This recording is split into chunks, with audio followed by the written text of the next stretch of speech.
Oh, there's no audio. I can't hear you. There we go. Hello and welcome. Namaste. I hope you're all having a great day. For those that will find us, retrospectively, I'm here with Toby Shinobi. He is General Shinobi. We're going to be just having a chat. We just decided like 5 minutes ago, 10 minutes ago, like, hey, should we do it? So we're like, yeah, I got an hour. Let's do it. So we're not quite sure what's going to come up, but it's probably going to be something decoding the mystical in the world, and taking a look at those hidden elements that are dancing in plain sight. Welcome, dear brother. How are you doing? Hey, man. Yeah, really good. Looking forward to this conversation. Yeah. Yeah, man. So I have no idea where we should start. We should probably start at the beginning. Which bit is the beginning?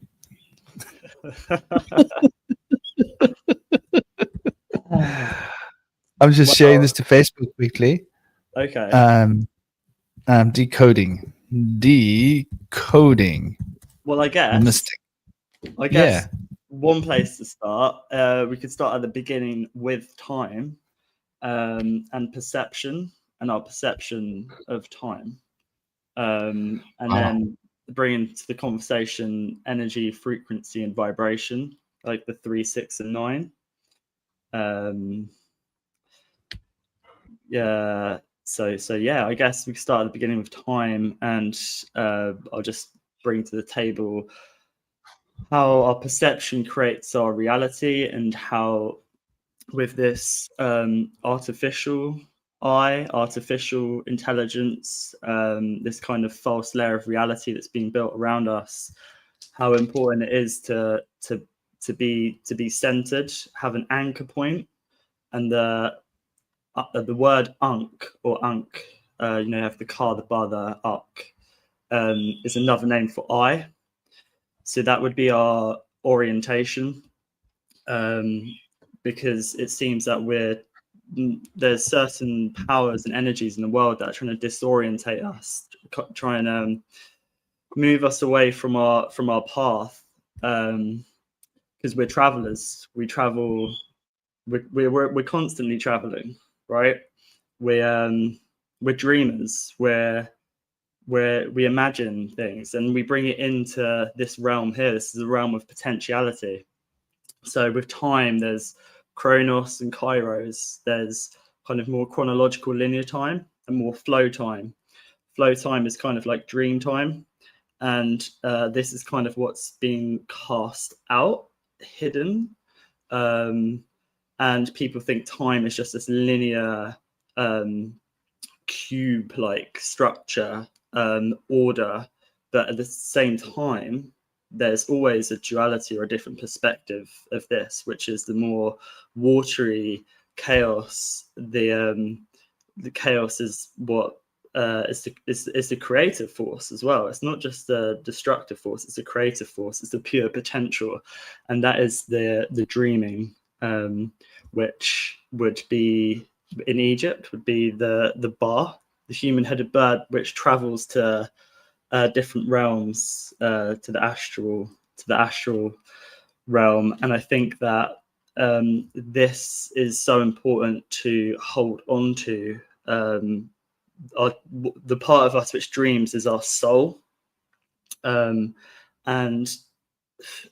basically this is what's under threat at the moment with this artificial reality and this AI which has no emotion, no creativity of its own, and people are outsourcing their creativity rather than going inwards and finding the gold which is within them, within the innermost cave, in the subconscious. Through the rivers in our own minds, people are looking outwards for guidance, rather than going inwards and igniting that spark within.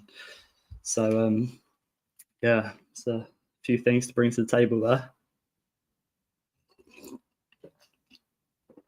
Your mic's not on again. Thank you, dear brother. I'm just posting this onto YouTube just so that people can see us and know that we are here, for we are here.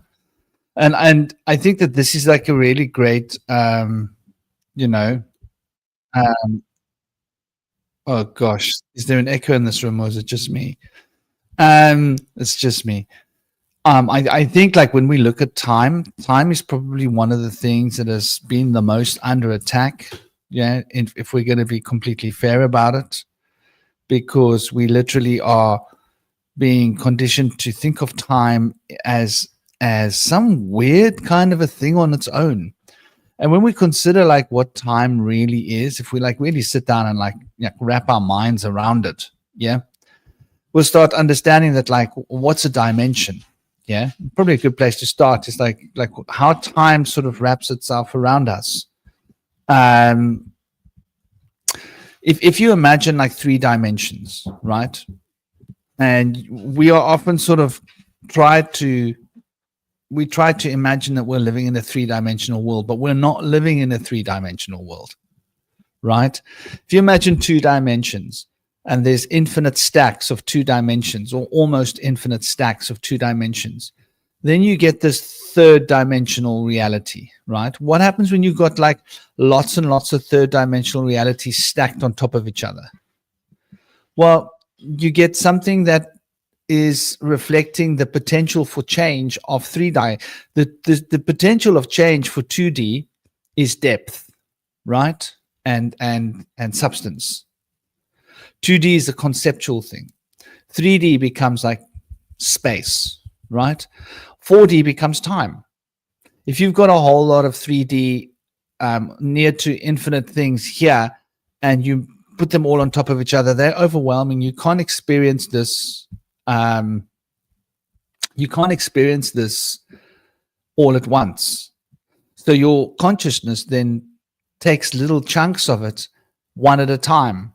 And so we call those moments, right? The moments, because we're only able to process so much of reality at one point in time. And so we sort of go from segment to segment, moment to moment, experiencing one part of that 3D clip. If you want to think of it as like little blocks on a film, they move from one to another to one to another. And the choice that we have is to shape which block comes next. And that's the free will. That's the choice that we have, you know, because like there's this multiverse of potential around us.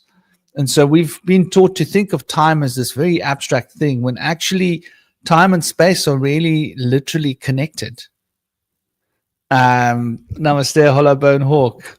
Yeah, we just jumped on out of the blue. Out of the blue. So I think like this concept of what time is, we then assume that because we're experiencing this linear thread of time, that that's what time is. But that's just the way that we're experiencing it, because there's too much of it there to experience at once. So how is it that people can see the future?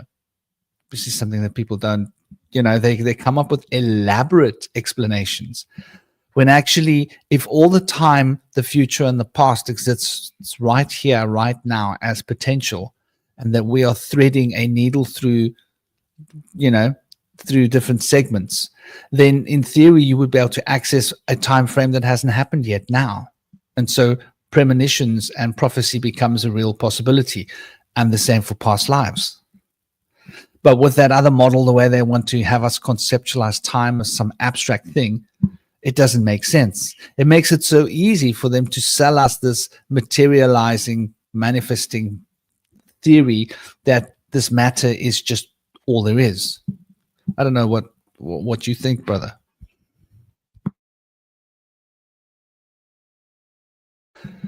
Your mic is also off, by the way. I think this is going to be a common theme. Yeah, I think that with our perception of time and how we're kind of I guess programmed to view it is to keep us kind of constricted, because we measure time by the amount of light emitted, and if we emit a lot of light, then we're going to have more creative potential. But I think that would stop the few having a lot. Everybody would be glowing, we'd be bringing things into existence. And so I think that it kind of, our perception of time kind of suppresses our spark. And with that as well, talking about past lives and seeing into the future and stuff, I think that it's like our DNA. We have a lot of dormant DNA. I can't remember the amount, but it's a lot of junk DNA, they call it. It's the same with the subconscious. We're not really tuned in with our subconscious mind. I think the two are entwined because with death, for example, because that's really how we measure time. We measure time, we're alive, and then we die, and then that's it. So we just have this small space, but really we're infinite light beings, and that we need to die many times when we're alive.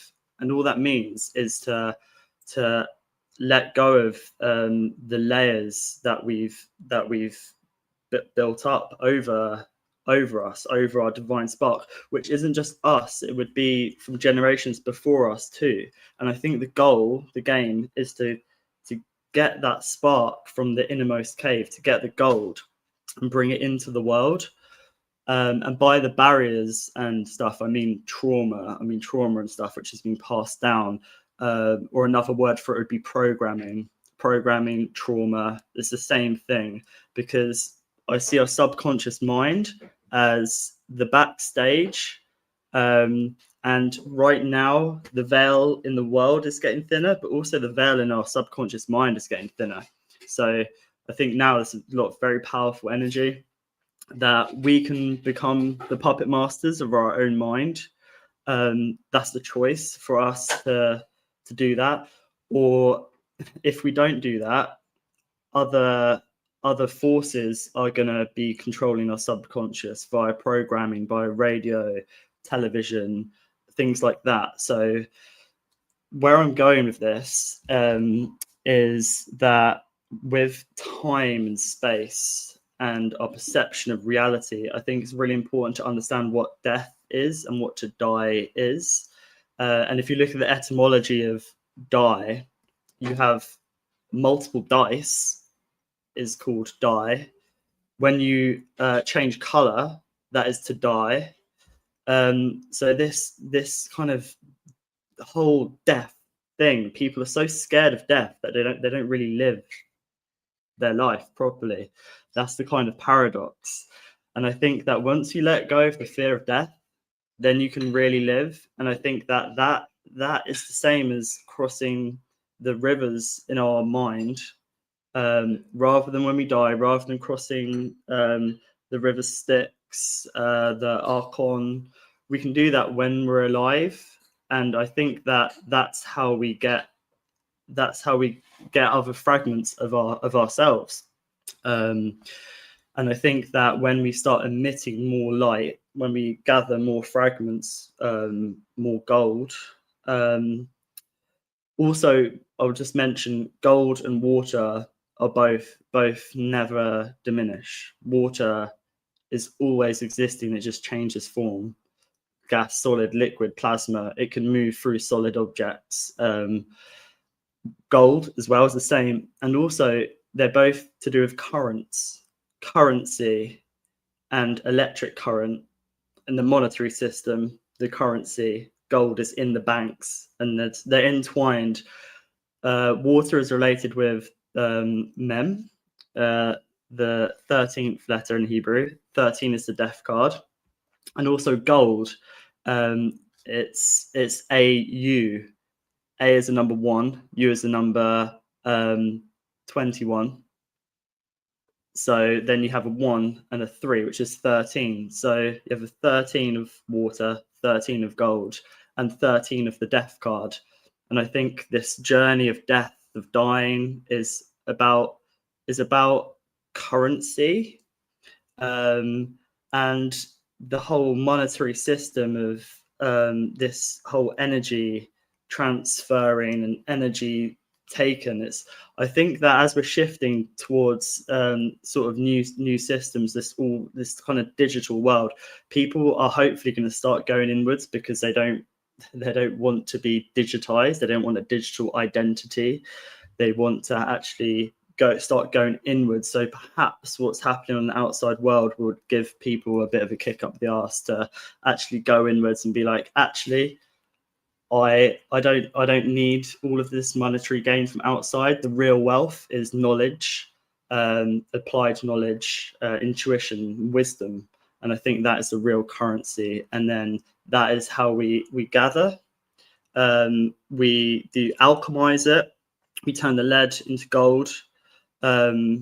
We dissolve, let go, change our color, shift perception, our perception of reality, climb the rungs of the ladder, which is our DNA spiral. Learn to swim and not be stuck in the current stream of the current scene of what's going outside, but trust our intuition, go inwards through the rivers in our own mind, and then we're able to beam and not have solid barriers, but have a vortex around us where we can kind of let things come in, dissolve it, let them go, and also bring our pure potential to the world. And that's why we're all here, to alchemize that. And yeah.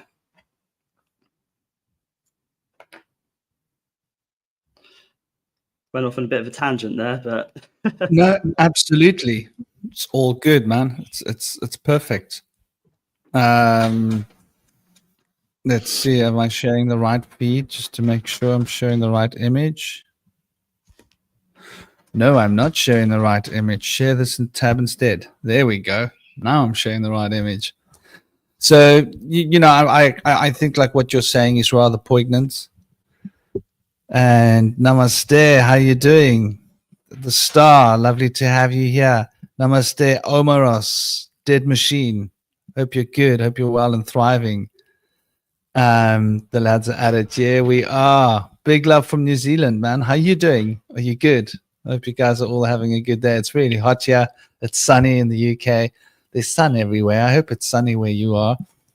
The sun brings so much love. Speaking of the sun, and speaking of what you're talking about, you know, you were talking about life and, you know, not being alive, leaving this world, coming to this world. You can think of the moon as being the regulatory force of like what regulates life and death, right? And the cycles and the seasons of what's, you know, what we can expect in terms of like the crops will grow, they will pass away, we'll reap them. And the sun then represents all of that life, right? And you mentioned the sun. And I think it's so true that we are living in fear of life. And so on some level, we fundamentally fear the sun. And you mentioned the sun, so I thought, well, let's pull up this periodic tale of the sun. I think it's really important to be able to get a grip of it.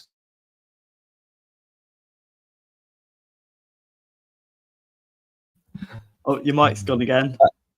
No, I asked my dog to go and lie over there because he fell asleep next to me and he's running in his sleep.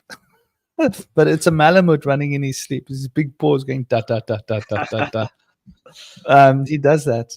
It's okay, my big dog. I wake him up now. He's looking at me with a dirty look, like you woke me up, dude.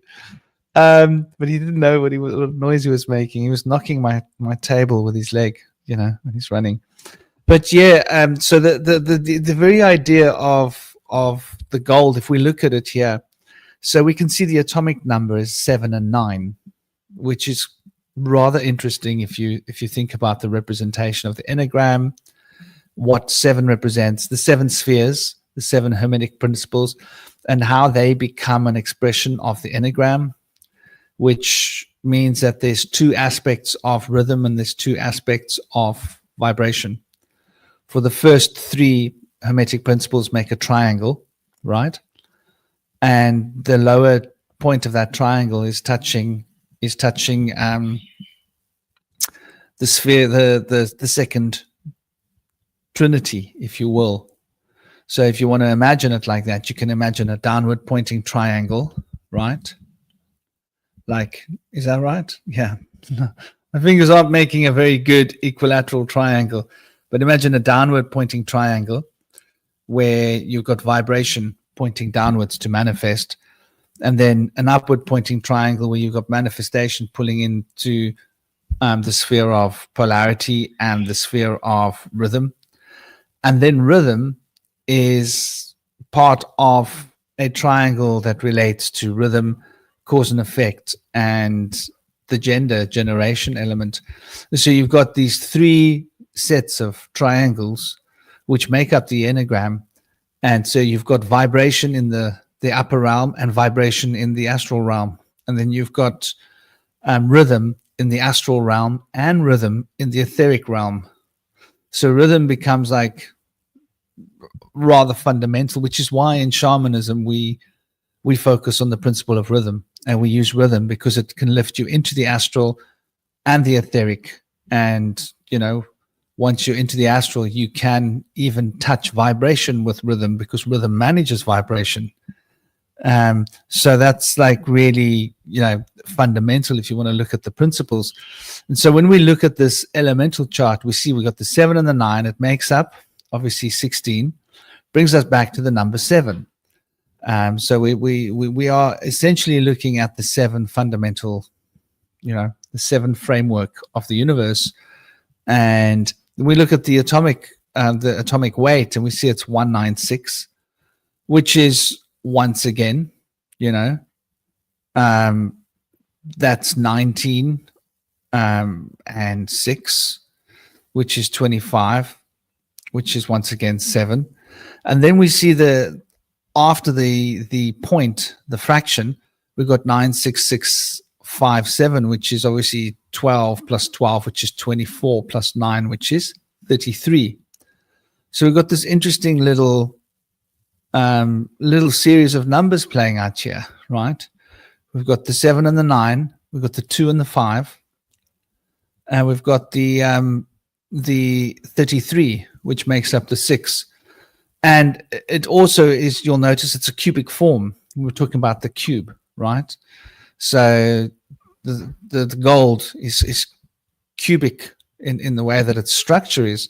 So there's something quite powerful when we look at this element of gold and how gold has defined our world and how gold defines life, right?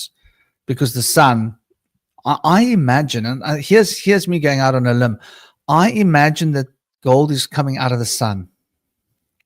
How's that for an interesting concept?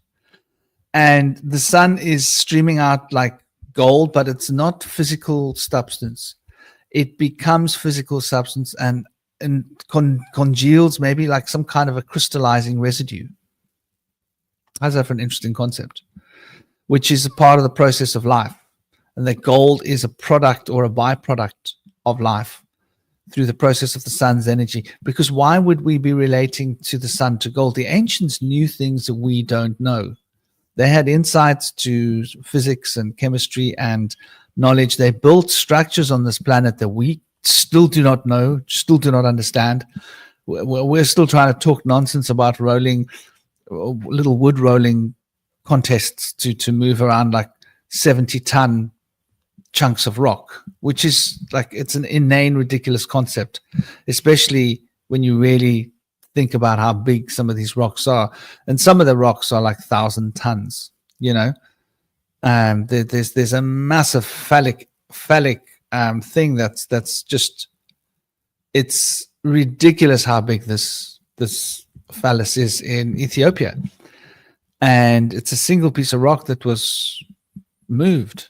You know, it was moved. You can see where it was quarried. There's no way we could have done that with rollers.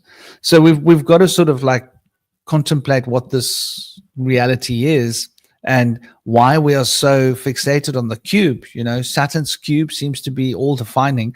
And while we're talking about that, you know, I suppose Saturn's cube is probably a good place to also look at the sigil of Saturn and number square of Saturn always tends to be, for me, such an enlightening thing to consider. Because when we really start paying attention to what it is that we're looking at, it's almost defies logic to how much information this little glyph can pack, right? And so here we go. We're looking at it. We can see it in front of us. And what do we see?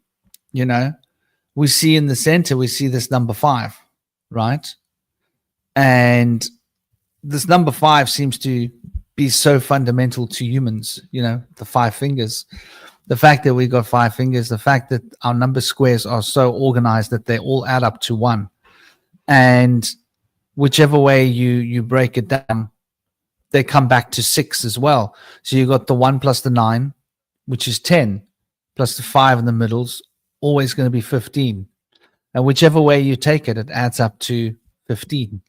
Whether you go from right to left or diagonally or top to bottom, and you add up the numbers in a line, you're always going to end up with the same concept, which is really interesting. And it shows the polarities between numbers, you know, 2 and 8, 6 and 4. 5 is that engine of movement.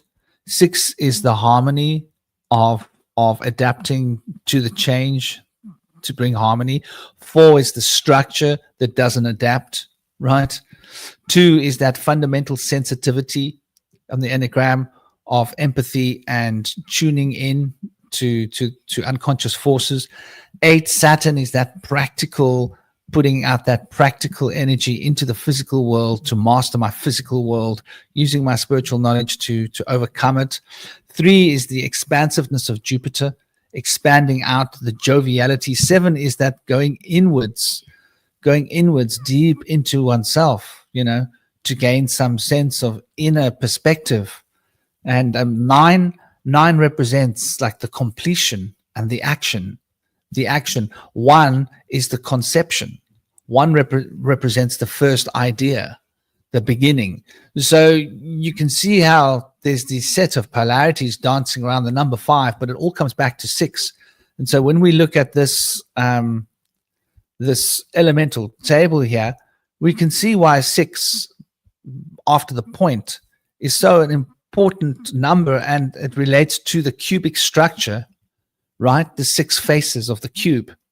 And so we can see here that the number 7 is being outlined, the number 9 and the number 6. And 6 is always in the middle. I suppose this takes us to the concept of 369, doesn't it? What are your thoughts? Yeah. Well, at first, when you brought up that graph, that the image there, the 7 and the 9, like you said, is 16, which makes a 7. No, can you pull up the gold one a second? Yeah, man. I thought you meant the other one. No, Here we go. The gold. So yeah, 7 and 9 equals 16, which together makes a 7.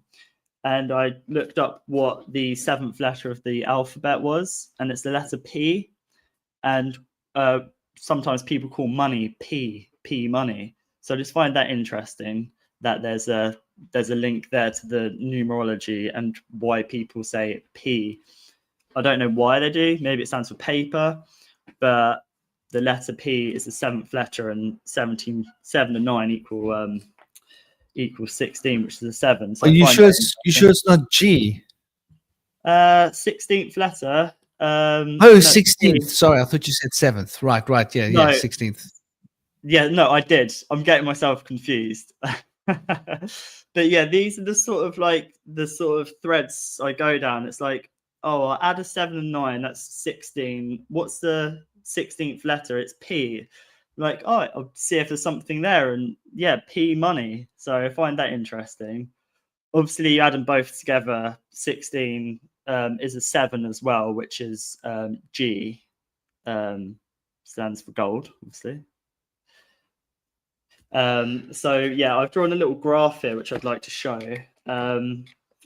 because I think it'd be quite simple. It's probably easier if I show this, because it's quite difficult to explain without drawing it really. So oh, there we go. So this is the pyramid here. On this side you have you have gold at the top, you have oil here, and you have drugs on this side. On the dollar bill, that is the god in which they trust: gold, oil, and drugs. So gold is at the top. The gold would be the up, which means eye, and then it's very similar to Ankh, which is a symbol for life, which in Egyptian hieroglyphs is shown coming down from the sun, because the eye is life, the gold is life, and then the oil is relating to energy. So this would be kind of, I guess, the more masculine, like the fire energy, the car, the life force. We drive around in cars, and on this side would be the drugs, the D, the drugs relating to the body. I guess would relate to the mind also as well, but for the sake of this graph, let's say drugs relate to more the body, because in all essence they do affect our bodies a lot.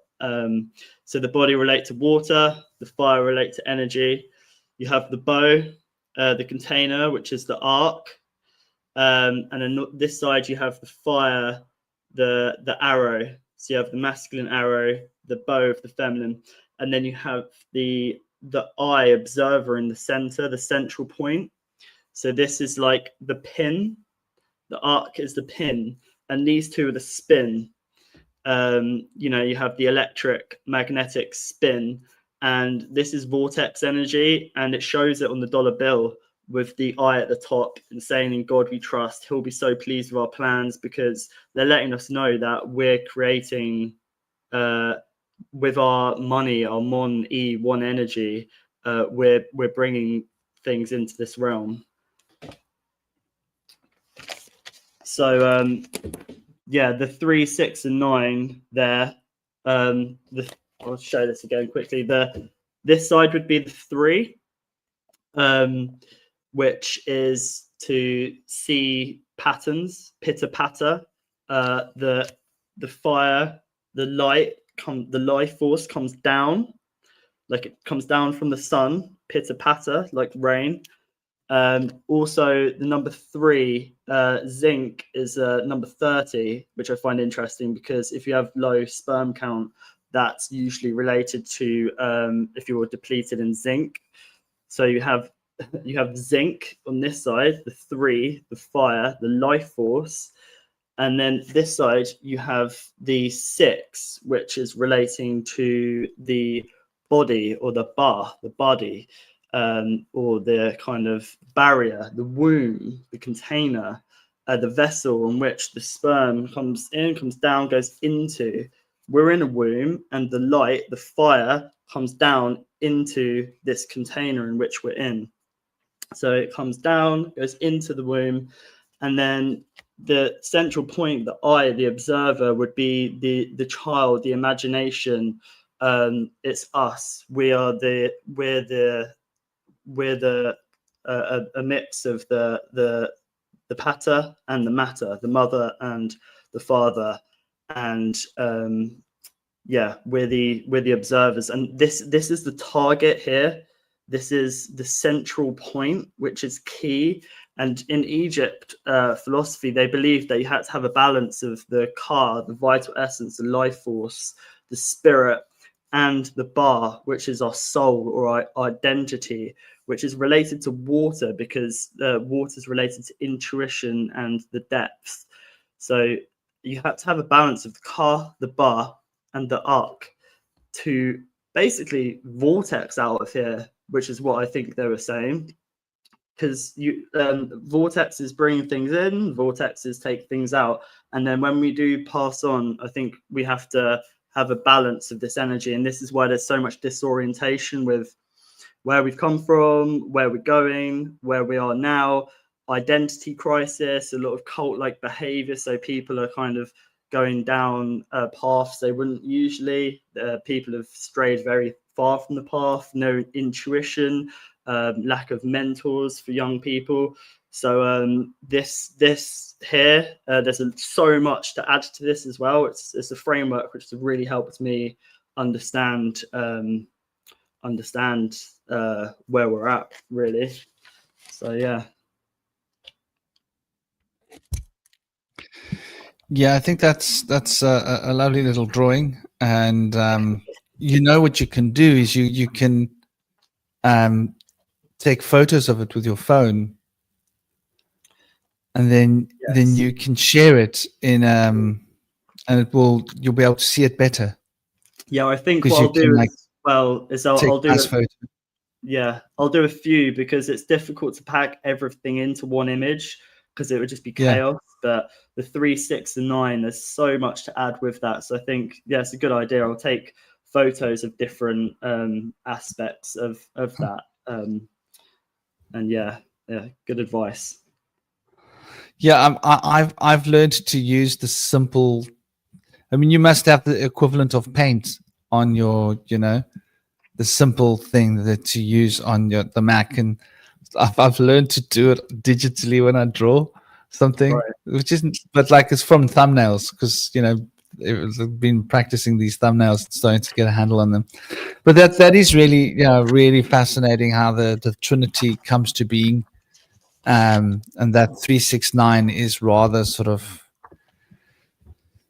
the key. I mean, if you want to get right down to it, I've just got one more like, image there really quickly. yeah, This, because I was pondering on why trees are called trees, and I was thinking tree, Trinity. There has to be some 3 to do with a tree, and I thought, okay, you have the seed which is buried in the dark, but then the seed, which is our pineal, the egg, to grow it needs fire, it needs light, and it needs water.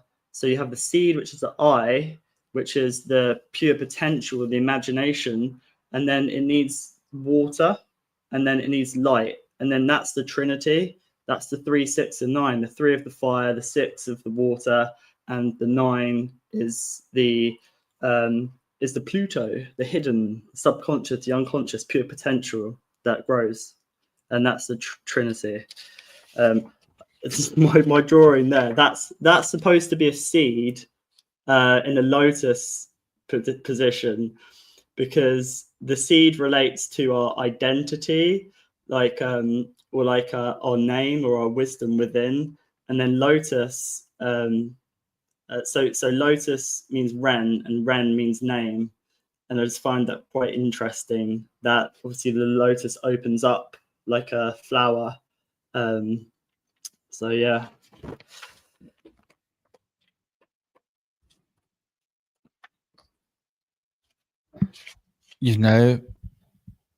When I think about it, I think about the idea of lotus. It makes me think about the Hindi word loti. And the loti is one of the sacred things that, if you practice Shiva Bhakti in Vedic India, you will have your sat, which is what the sadhu use, right? Your divine tools. And you would have your loti. You must have your loti. And you must have your daspani. And you must have your mala. And your mala is your seeds that you wear. And your daspani is your sacred handling of the fire implements, because you have to handle the fire. You're working with fire, Agni, fire element. And your water is sacred. You got a special little loti that you carry your water in. That's your little brass container for your water, or copper or brass. So I've got my little loti, you could say. But it's really interesting when you sort of like look at the 369 and how applicable it is. Like when you look at the numerology behind the 369, it gets rather interesting. And there are a few places where you can look at the numerology and understand them better than if you look at it on the proverbial enneagram, right? Because, and I don't mean the new enneagram that was invented in the 60s and the 50s, because the numerology is not quite in alignment with the old numerology. They've changed it, and I think it's part of a psyop, to be honest. Just when I start to look at the individuals involved in it and how it came to be, I actually did a video about that. You can find it. It's the enneagram deception. But regardless, when you sort of look at the numbers and you consider them just as they are, right? To me, it's really, really interesting because let me pull up an enneagram. Let's pull one up here. Okay, so it's coming. StreamYard, are you giving us an enneagram? There we go. So, like, if you look at the number 3, right? So 3 is numerologically related to Jupiter, right? So we're talking about Zeus, right? We're talking about Zeus specifically. And Zeus represents the triangle and represents the Trinity and represents the expansiveness of consciousness, that expanding principle of consciousness. And that expanding principle of consciousness is related to the number 9, which is Mars. And Mars is about humanitarianism, about dedication, discipline to action. So Mars is about translating ideas, concepts, feelings, passion into action. And 3 is about the idea that expands. Now 6 is Venus. Venus is a gateway to the mysteries. So this is about that inner conceptualization of that idea that is expanded so that it can be producing a harmony between the unmanifest number 3 as a concept and the manifestation of 9, which is fulfilling the end of a cycle to move back to the origin so that we can start the cycle again with 1, 2, 3, 4, 5, 6, 7, 8, 9, or 10, 20, 30, 40, 50, 60, 70, 80, 90. And 6 becomes the pivot around where everything sort of revolves. And so we're talking about, harmony. This is why Libra represents the scales, because the scales of Libra keep it intact. And so 6 is about the process, right? The process of balancing these two impulses. There's an impulse, which is a mental impulse of an idea, which is going to become a concept. And then there's the impulse to act, to make a choice, cause and effect, and produce a cause to manifest a cause that produces an effect directly. And 6 then becomes that process. So you can see, like, the process of 6 and the masculine element is Libra. It's the scales. But Libra, number 6, Venus also rules Taurus, which is a tauric field. So the tauric field, the feminine aspect of Venus, is that tauric field, the process whereby thought is becoming matter. Number 9 represents the matter. Number 3 represents the thought. So you can see thought becoming matter and 6. So hence a hexagram is sort of used most in magical knowledge and rites, because to create a hex is to become attuned to the process, the relationship between the mental and the physical. And so that 369 represents that relationship between an idea going through a process to become matter, idea going through a process to become matter, and it turns this wheel. So and that's rather interesting when you consider it, because then you've got obviously 3 plus 6 plus 9, which becomes 18. And so when you add them all together, what do you end up with? You end up with the next line of beginning, which is 1, and you realize that 8. And 8 is that sort of is about perfecting this manifestational round. And so when we're bringing 18 then represents the next round of 9, but we're bringing Saturn into it. And then the next cycle, right, we've got 27, right? The 2 and the 7 representing the empath and the energy of taking into ourselves and the 7, I mean 7 is that going in towards understanding what's been going on. So the empathy is about sublimating, going into the subconscious, getting information. The mystic is about understanding that information, contemplating it and making sense out of it. And the next cycle through that, we then have 36. And 36 is about that embodying that mental idea, wisdom, and putting it into a state of harmony, harmonizing that concept, right? And then we go to the next octave, which becomes 45, which is also all acting on 9. And so you then are dealing with the concrete matter of structure 4 that is in a state of motion. So 45 then becomes the realm towards completeness, right? Where the 4 has built the matter, structure, 5 is bringing the movement back to it. And then the 6, the 7, the 8 are the refinement of this process. Then the 9 is the end of the process that becomes the beginning of the next process. So you can see this polarization here between 1, 2, 3, 4 and 5, 6, 7, 8 working together, with 9 being the point where they meet. On one hand. On another hand, 5 sits in the middle. And then you got 1 plus 9, which is 1. 2 plus 8, which is 1. 3 plus 7, which is 1.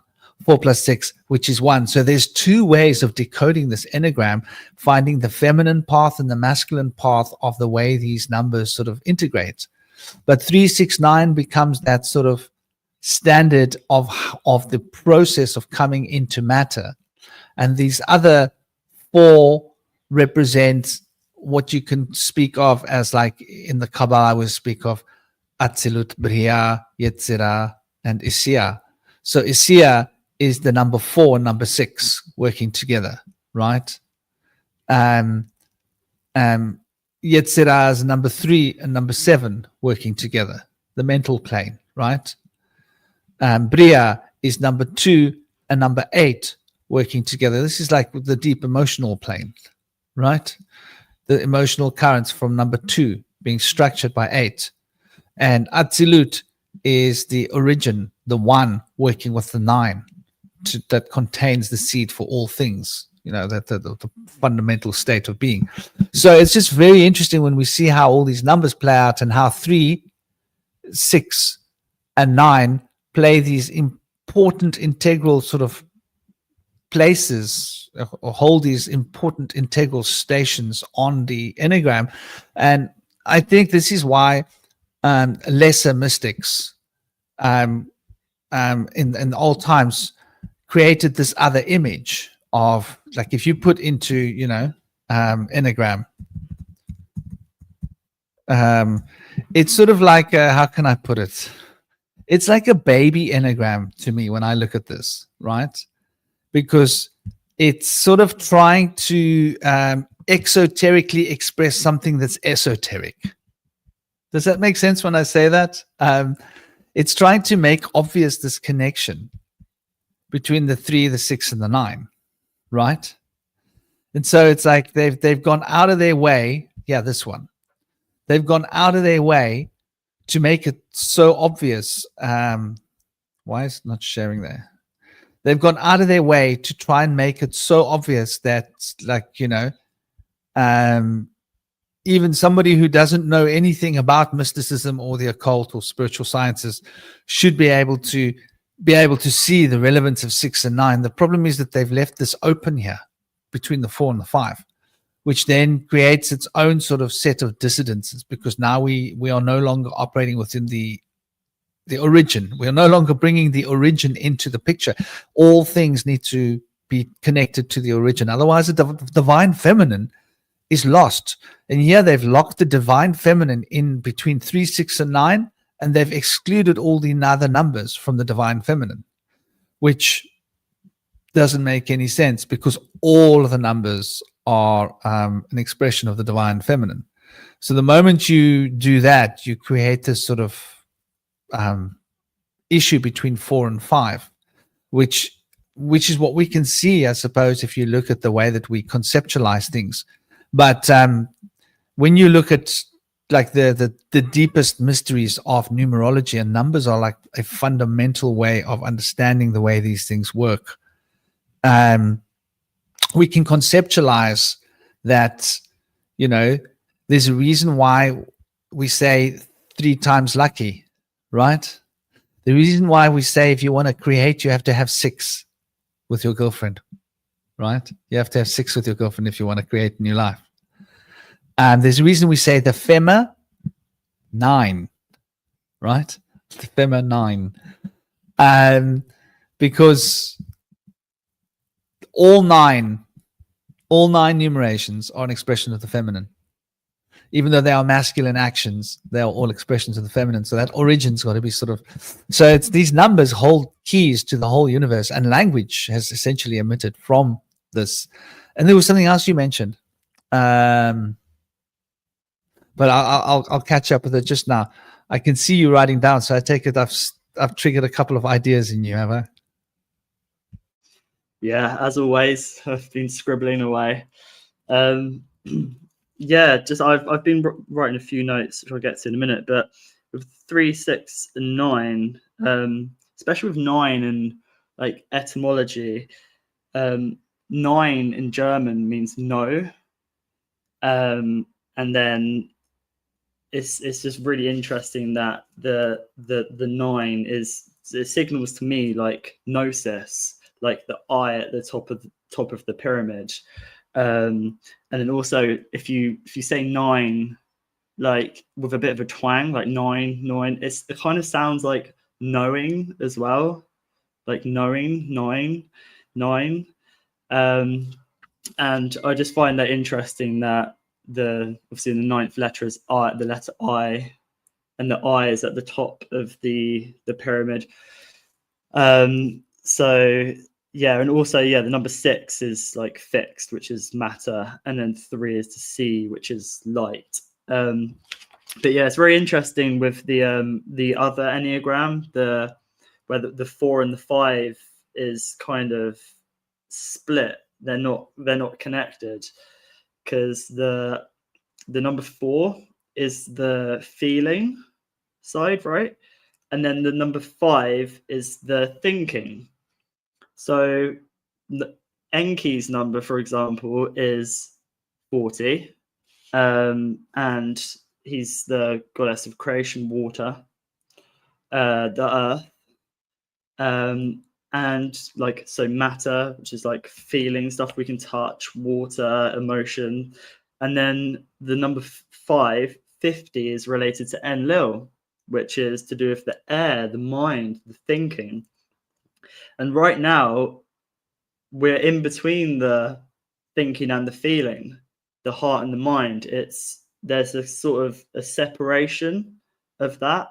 And the Hopis had a prophecy that the transition from the 4th world to the 5th world predicts a period of significant global change and destruction, followed by a new era of peace and harmony.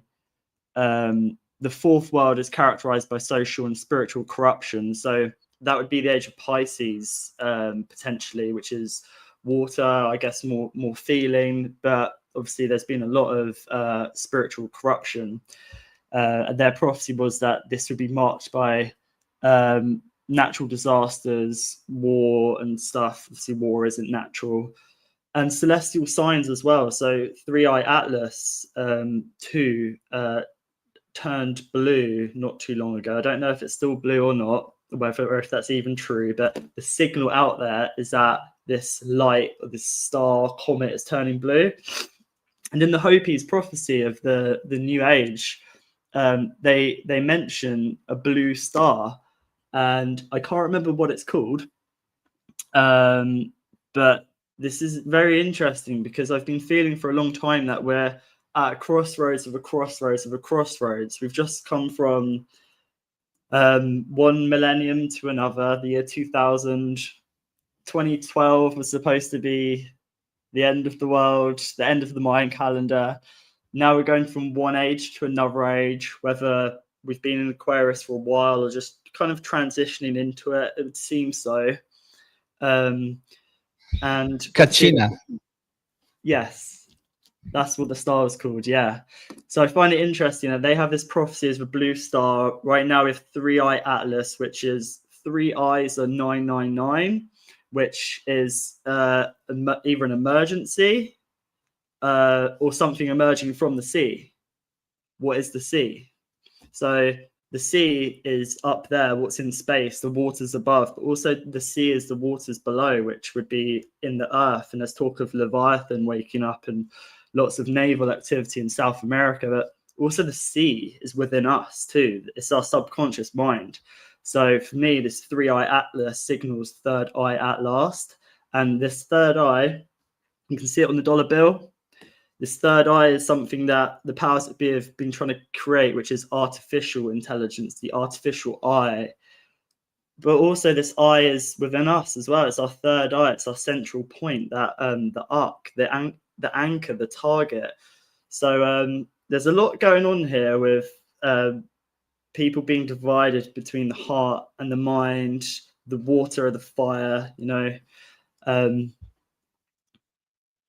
Yeah, I heard that Blue Atlas turned blue recently, and then I saw that there was a blue star which would signal the coming of a new age. And then we have talk of the end times, the apocalypse, revelations. Yeah, possibly, Katrina. Could it be one of the variable stars?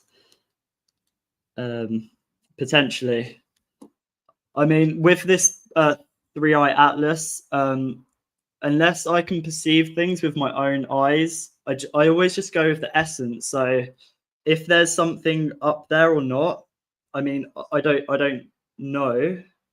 There's some really dodgy images being shared, like very blurry images of it. We're told it could be a hostile craft. It seems that any time there's a sort of mass awakening or a growth in spiritual awareness, like the year 2000, I think a lot of people were becoming more aware then. They certainly did after 2001 and what happened. 2012, I've heard that's a key date for lots of people coming online. 2021 was another key year, especially for me as well, and what happened in 2020. And then now, this 3-eye Atlas, there's a lot of fear. And I just, you know, alien invasion, comet, it doesn't matter to me. What matters to me is that for me, it's signaling third eye at last, which is a polarity of our third eye, or so the ancient intelligence or the artificial intelligence. This is the feeling, the intuition, and the thinking, the knowledge.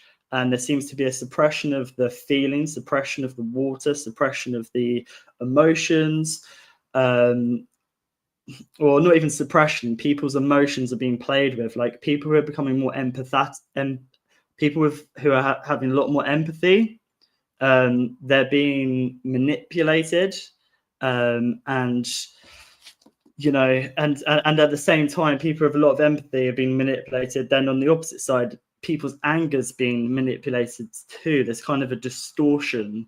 And then the tale of Narcissus has helped me understand what's going on, which I'll let you talk for a bit, and then maybe I can mention the myth of Narcissus and how it kind of relates to our reality right now. Yeah, I think this whole idea of the Kachina, and it's funny because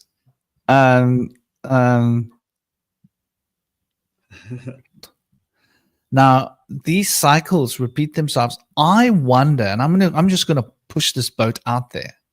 I mean, this is just a highly speculative shooting at the stars concept, but sometimes it's good to shoot at the stars. Is the idea that there was some kind of a catastrophe? There was this great comet that passed through the heavens. What was it, 1700s, right? And then following that, we've got all of these images of cities that are empty with nobody in them. And evidence of a mud flood that seemed to cover England, here in Cape Town. There is nowhere where I have been in the world that I have not seen evidence of a mud flood. So that in itself is rather interesting. I have yet to travel somewhere on Earth and not see seen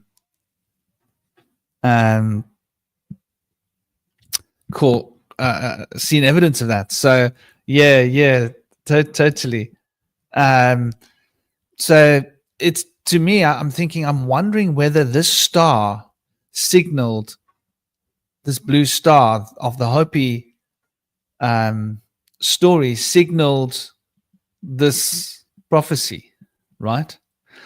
And could that be why the colonials were so hell-bent on removing them, their culture? Did their culture represent some kind of a threat to us? Were there more of these stories, right, that were too dangerous for us to appreciate because of the way the time works in cycles, right?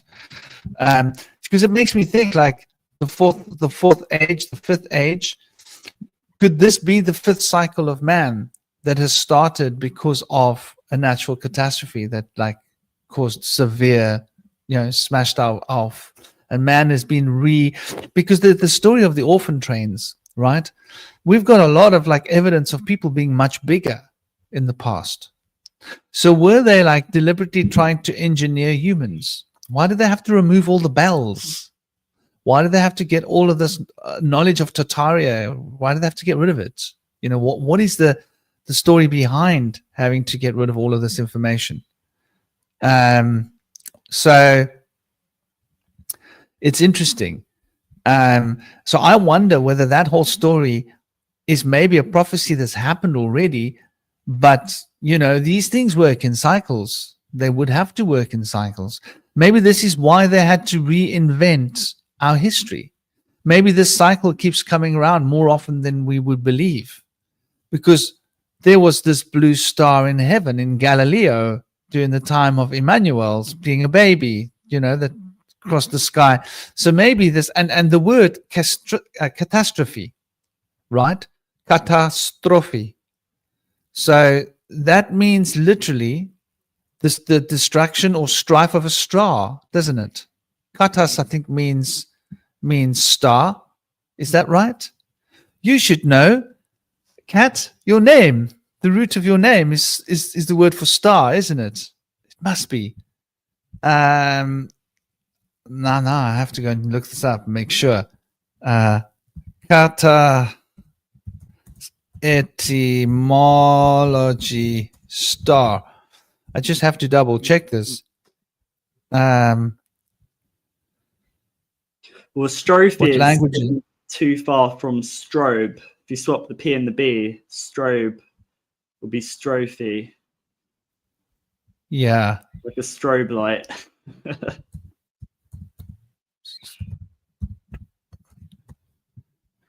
But I remember disaster. Yes, it comes from the word Greek, meaning bad, and star, astron, right? Astro, astron, astrophy. So that's interesting. So it's like there's this catastrophe word that we have, which is the destruction of a star or bad star, like from the ancient Greek. Actually, it means bad star. So when they put those two together, or threatening star or scary star. So the star comes around, and whenever the star comes around, there's some crazy thing happening. Like, what does Herod do? He wants to get rid of all the babies, right? So all the firstborn boys are they're being done, trying to get rid of certain bloodline, right?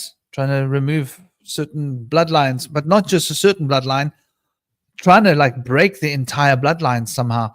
I don't know. It's really interesting when we start to look at this, because to me, it seems like we are definitely on the cusp of two ages right here. And some part of me says this is like a cyclical thing that happens again and again. And we're sort of playing out in Groundhog Day. I don't know what you think of that, but you wanted to share something else as well, brother.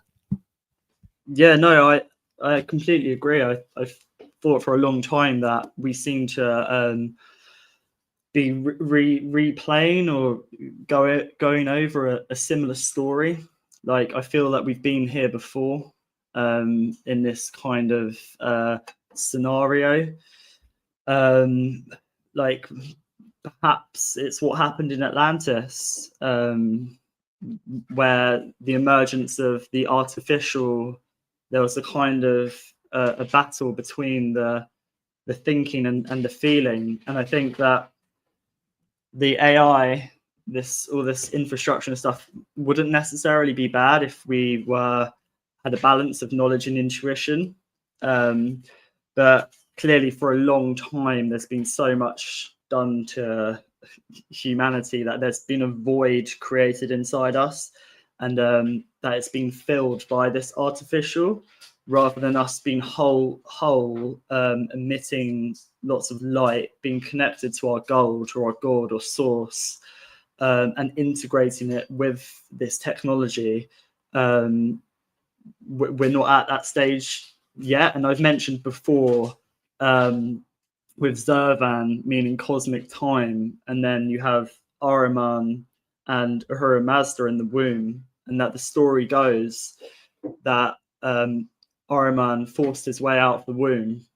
Well, I can see that happening now, that there's something that's trying to force its way into either, I can't work out if it's into matter or out of matter, because it seems that the powers that be want to try and force their way out of this realm. And something that came to me the other day was that I think that what happens is that when we die, when we pass on, we have to tell a story. We have to have our identity. There's many different stories about this, but we have to have we have to know who we are. And I think that this is quite clever, because what I believe happens, and I'd love to get your thoughts on this, and I might have strayed a little bit from what we were just talking about, but I'm sure we'll go back round, is that when we die, when we pass on, there's beings that latch themselves onto us that want to leave this realm. And I think that what happens is that when we meet our higher self, the guardian at the gates or whatever, we have to prove who we are to pass. And I think that what's happening with this digital identity crisis is that people have lost who they are. They're trying to work out who we are. We're all trying to work out who we are. So what happens is that there's other beings that latch themselves onto us, and they trick our higher self into thinking that they can pass the gates. And then if we don't have our identity, we have to loop back round. And I want to try and get back round to what we were originally talking about, because I went off on a tangent there. But this blue star relating to Emmanuel, you say, I find that really interesting, because next year is a 10, which is 2026. There's obviously the Roman numeral for 10 is X, or a cross. And Christ died on a cross. There seems to be a huge shift in Christ's consciousness. We're going from a 9 completion year snake, where we really need to sort of come into our intuition, because we're at a huge crossroads of humanity right now with this maybe new age. There seems to be a lot going on in all of the different realms. We seem to be at like a sort of like middle way, where there's things that want to come into this realm and things that want to go out. It seems to be a lot going on in the different realms. So also this is relating to the end times, or the end of time, and our perception of time. It's not that it's going to be the end of the world or a cataclysm. It's just our perception of time is going to be changed. And I think that this happens quite often, I'm not sure when the last time would be, but it's like, what a time to be alive. I mean, there's so much going on in the world. There's so much evil and stuff, but at the same time, there's so much magic as well. But the thing is, with the magic, it's more hidden. We're completely being like blasted all the time with all of everything that's bad, and it's it's quite difficult to navigate sometimes. But all of these signs of us going from a number 9 to a 10 year, which is obviously solar, and to do with the cross and a shift in consciousness, this 3-eye atlas turning blue, this Hopi prophecy, there seems to be a big transition, and that ties into transhumanism as well, because transhumanism is transhumanism. They want us to be in a trance because we're in a dream, and there's this phrase I heard, which is life is but a dream from which we all must wake before we dream again, which I love. And I think that there's a saying as well, or the nursery rhyme, row your boat gently down the stream.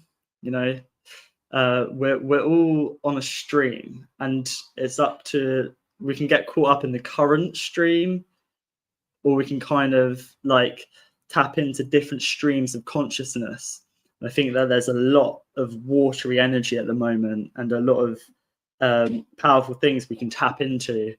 And I think that all these little signals, like I mentioned, with 3-eye atlas, the numerology, all the different things that are going on is very, very interesting.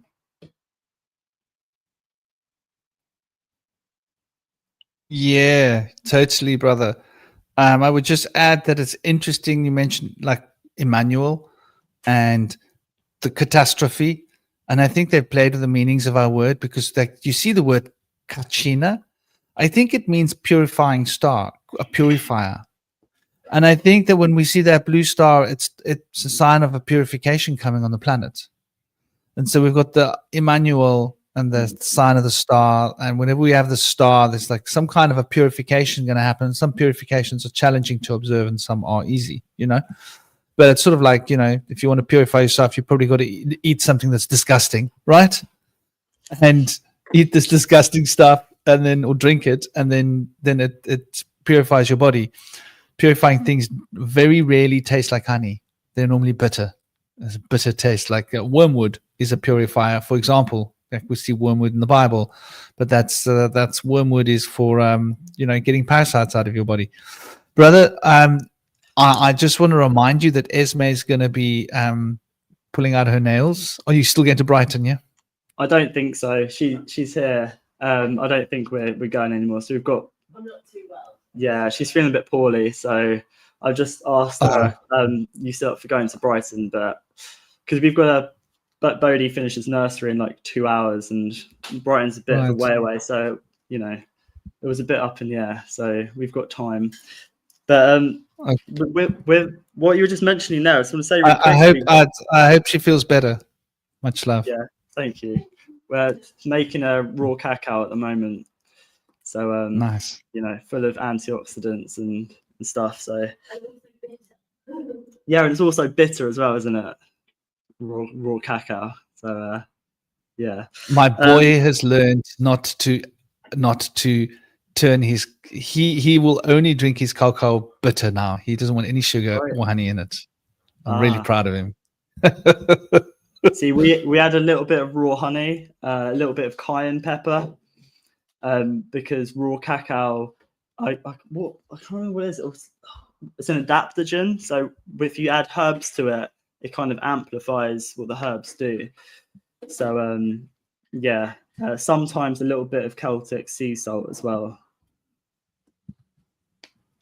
What you were just talking about with I was just thinking of this talk of Leviathan waking up in the ocean as well, and also with all these kind of like sort of, there seems to be a lot of solar flares recently, a lot of solar activity.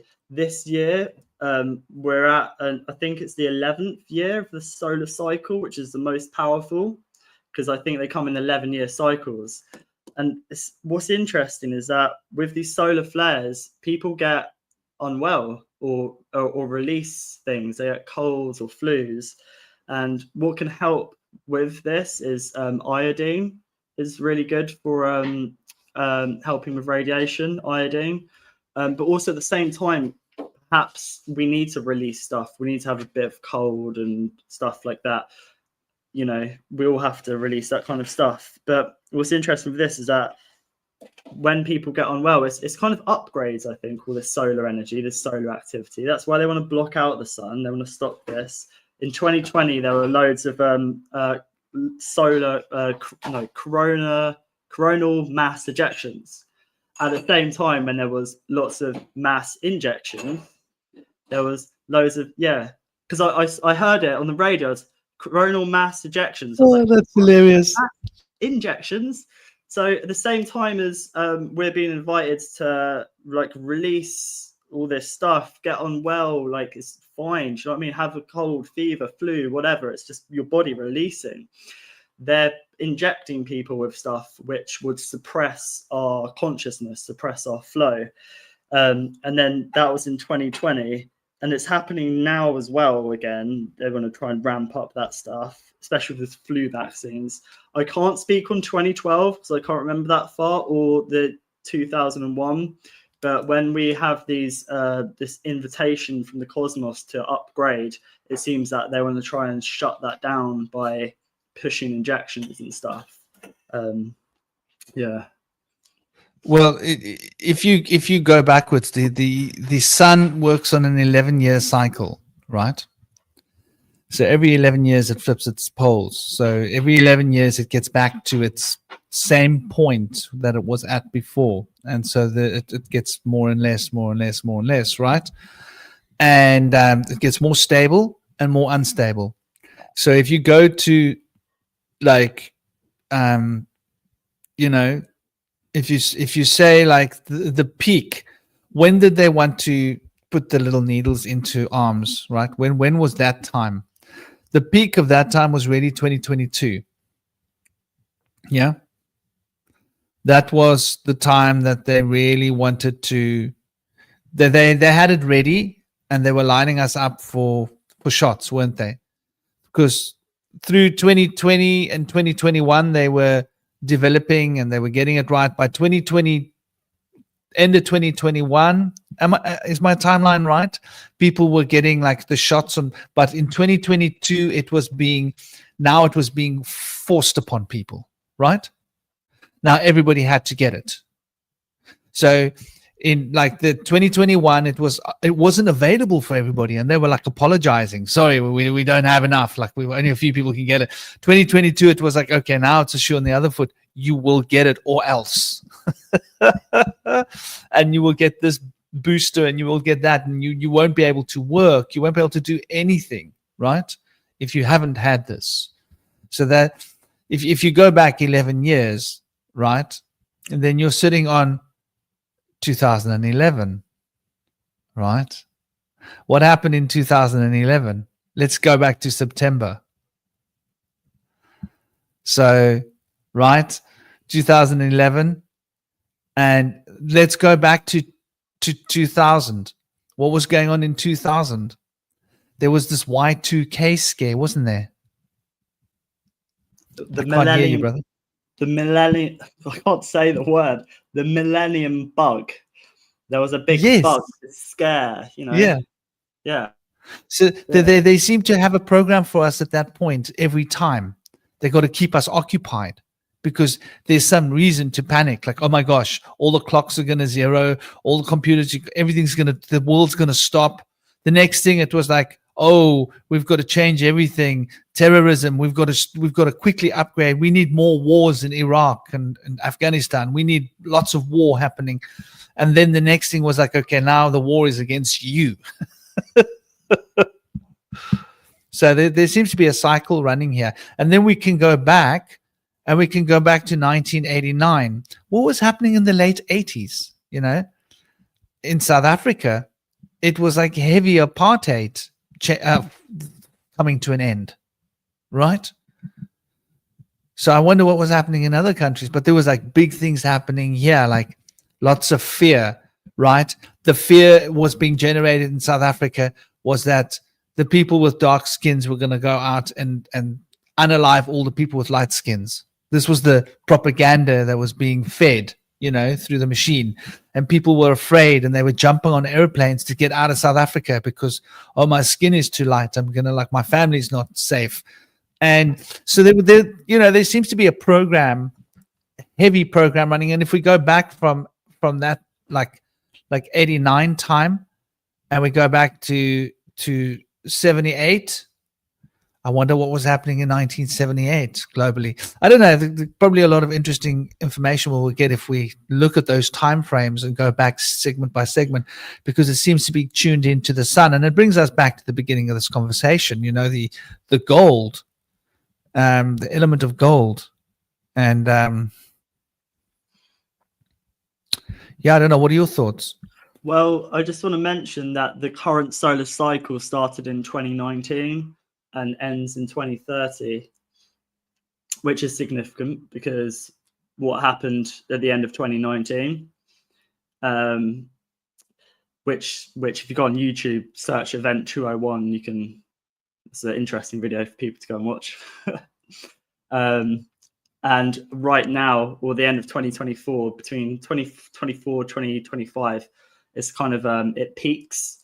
So it seems that there's a lot this solar energy they want to try and harness and try and create things, and at the same time, like Katrina rightly says, feeding off fear, which is false evidence appearing real fear, which is a low vibration, a low frequency, whereas the opposite of is love. If you have a higher frequency, you're vibrating higher. In cymatics, there's a saying, if you amplify the frequency, the structure of the matter will change. So if we have a heightened frequency, our perception of reality will change. And then this is why there's a distortion. And I'll just mention the myth of Narcissus, because it's a kind of it's a story or a framework I'm kind of working with at the minute to understand what's going on. Is that if you look on YouTube, any videos, it won't mention Narcissus had a twin sister. But the real story of Narcissus goes that he had a twin sister who was killed, and he was looking in a pool of water. And then he saw his own reflection, and he was obsessed with his own reflection because he thought it was his twin sister. And on the sidelines, you have Echo with AI distorting the pool of water. So I'll break that down. Narcissus would be the conscious mind. His twin sister would be the subconscious mind, which has been cast out. The chaos, the dark, the negative. Don't go there. Don't cross the rivers in your own mind. Just be conscious. Just follow the light. And then Narcissus, void of the subconscious, just with the conscious mind, looking into the pool of water, which you could view as technology, or like a mobile phone, which has a blue light which pulls, which can transfix us, like he was transfixed with his own reflection.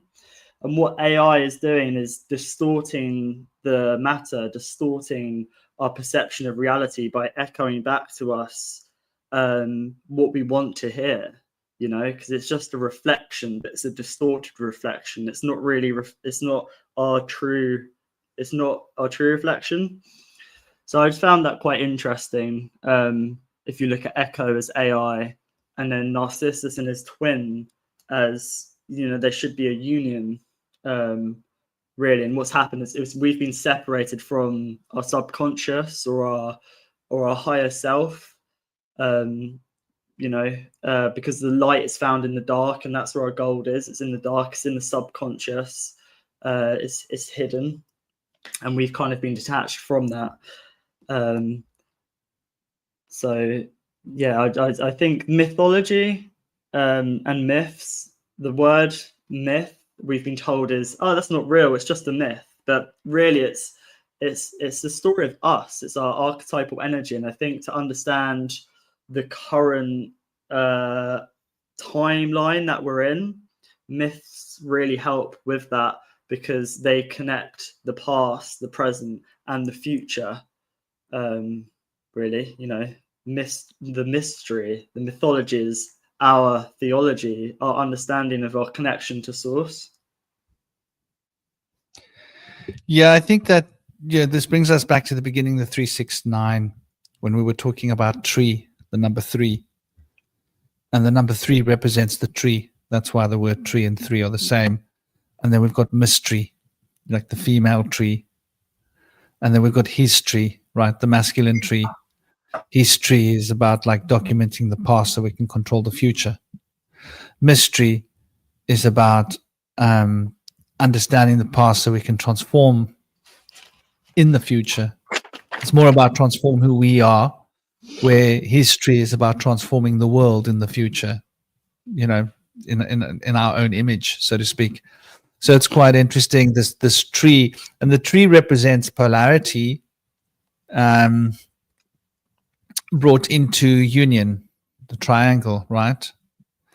You got your two forces, and they common ground. They can find common ground in the third point if they're vectored towards that point. Because what happens then is, if the angle is right, they merge and they become a single force, right? So when 2 becomes 1, we have a triangle, and 2 becomes 1, and they meet at that point, and that, I think, that point represents merging, where they are now, a new vector has been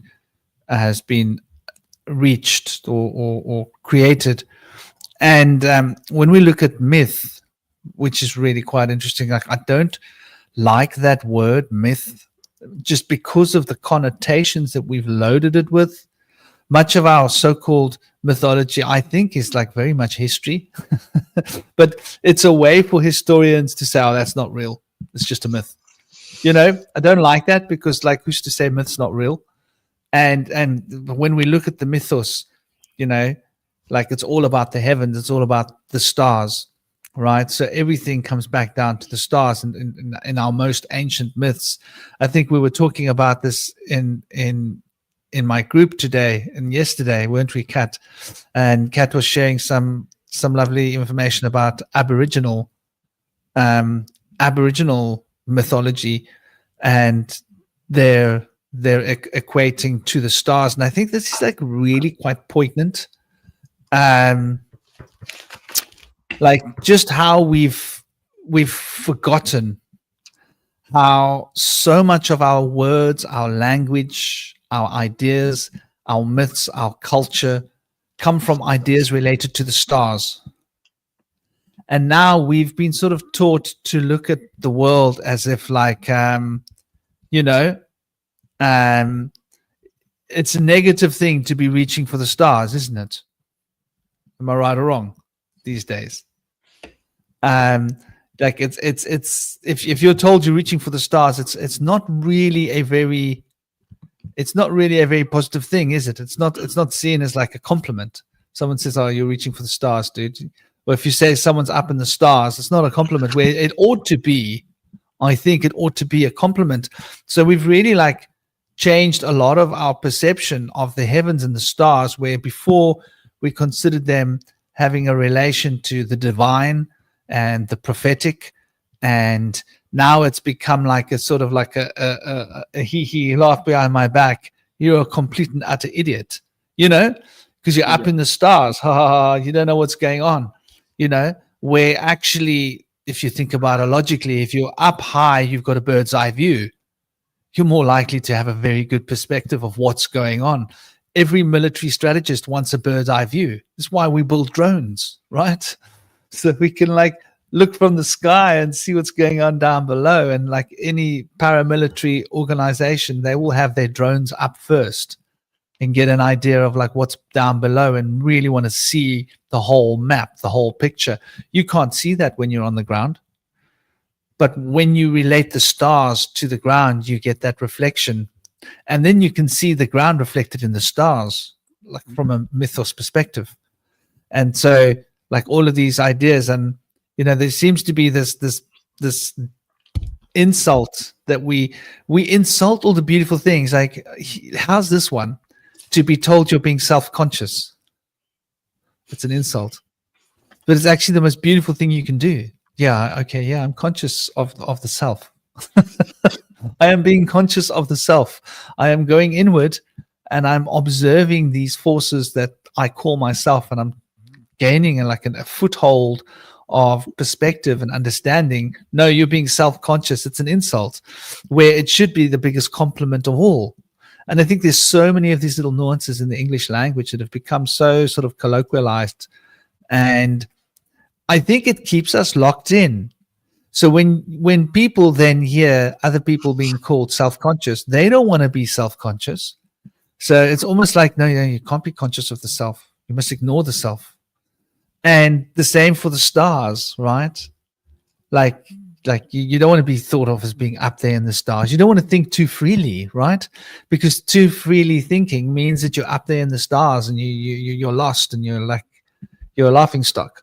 So we need to sort of rethink our cultural dogmatic perspectives and how we've been conditioned by words, and how powerful these words are to shape our consciousness and to realign our perspectives and our ideologies, and produce sort of like a proverbial cage of words that we are stuck within, and not understanding when we're talking about a catastrophic event that we're talking really about the stars. And then in the same breath, someone will use the word catastrophic, not knowing where it comes from, and in the next breath say that astrology is not real, right? But it's like, well, did you hear the word you said 5 minutes ago, catastrophic? Well, that comes from astrology, right? Like, people would look at the stars for signs and portents and go, oh, something big's happening on Earth. So that's very interesting, this relationship between the heavens and the earth. And I think this comes back to our 369 conversation, right? The three, that mental. What are the stars? Okay, this is a big conversation, right? Like, you're going to have the flat earthers. We're going to have the disc. We're on a round ball earthers. We're going to have the hollow cave earthers.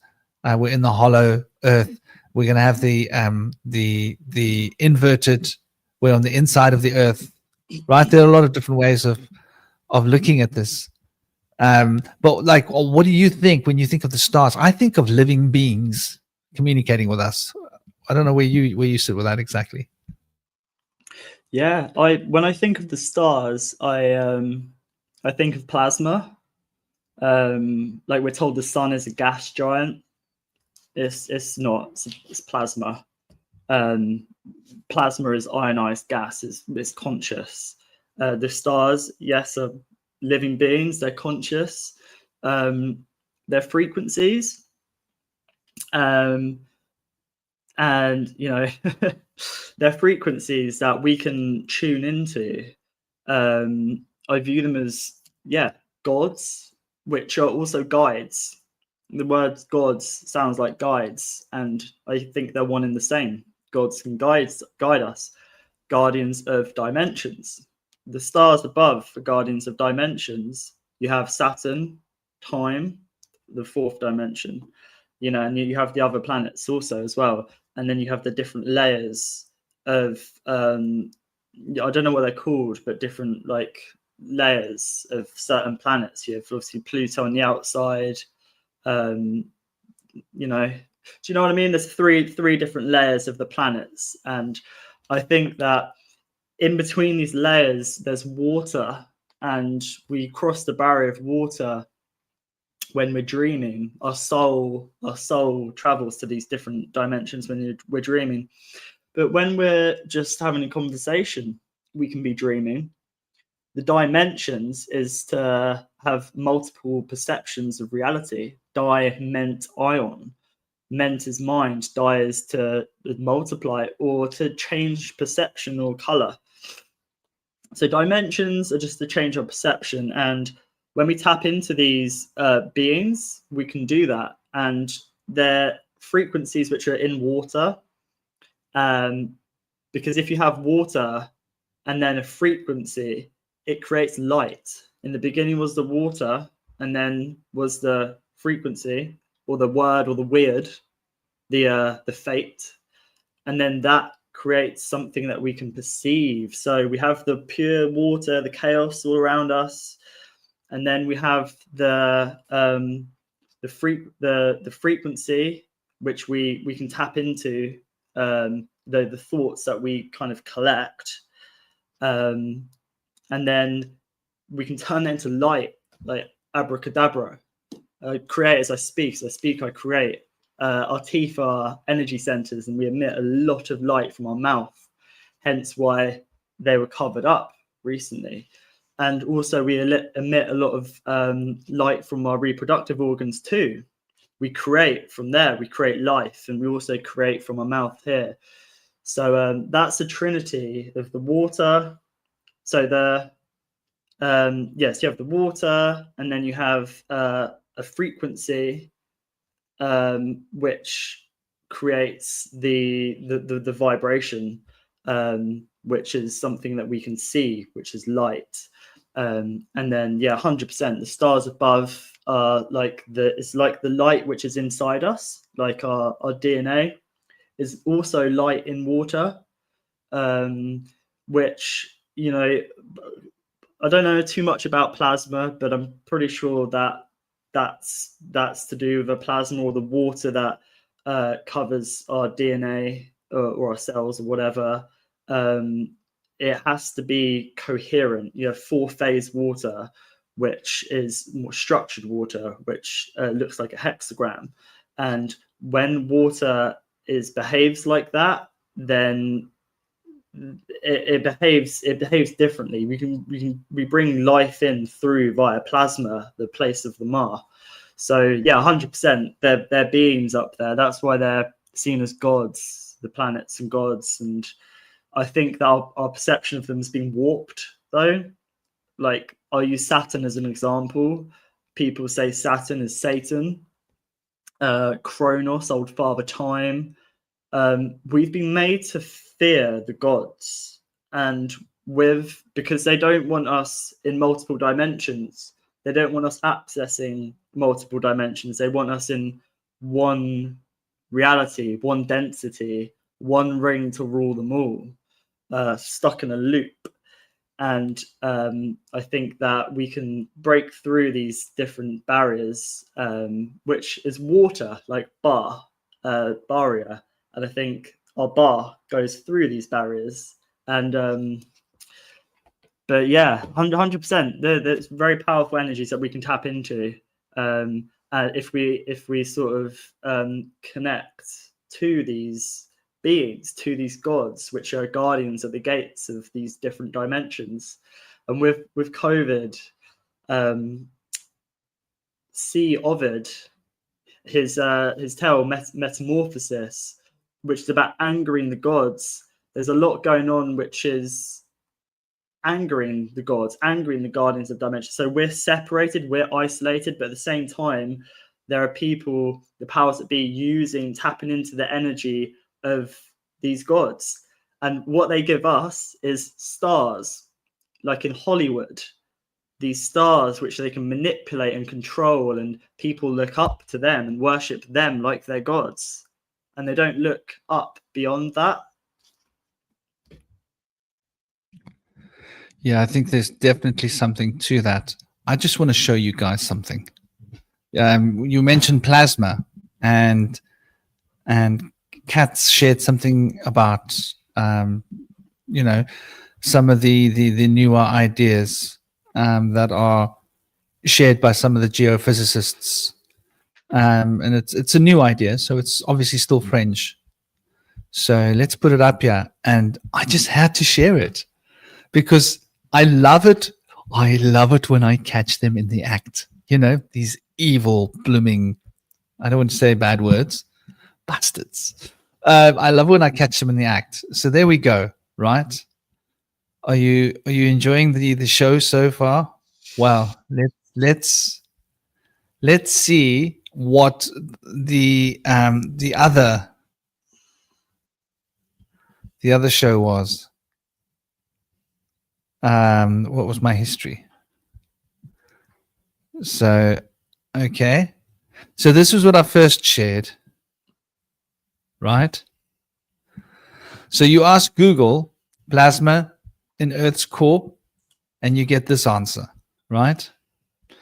There is no plasma in Earth's core. It is solid metallic ball of iron, and there is nickel despite being hot enough to melt due to immense pressure. The outer core, however, is a liquid metal that generates Earth's magnetic field through convection, while plasma is found in the magnetosphere and ionosphere above the surface. Okay, so they're telling us it's in the sky. But then when you change your search term just a little bit, right? Then Google AI comes clean.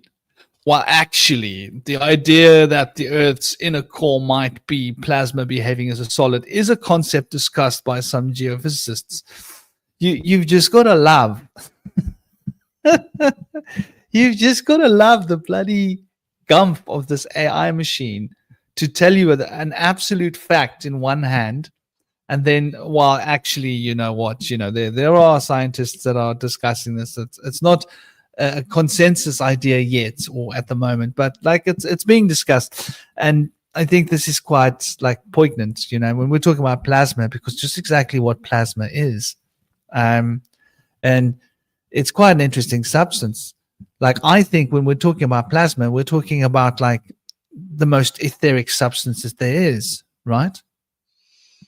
And yeah, like interesting, blood plasma.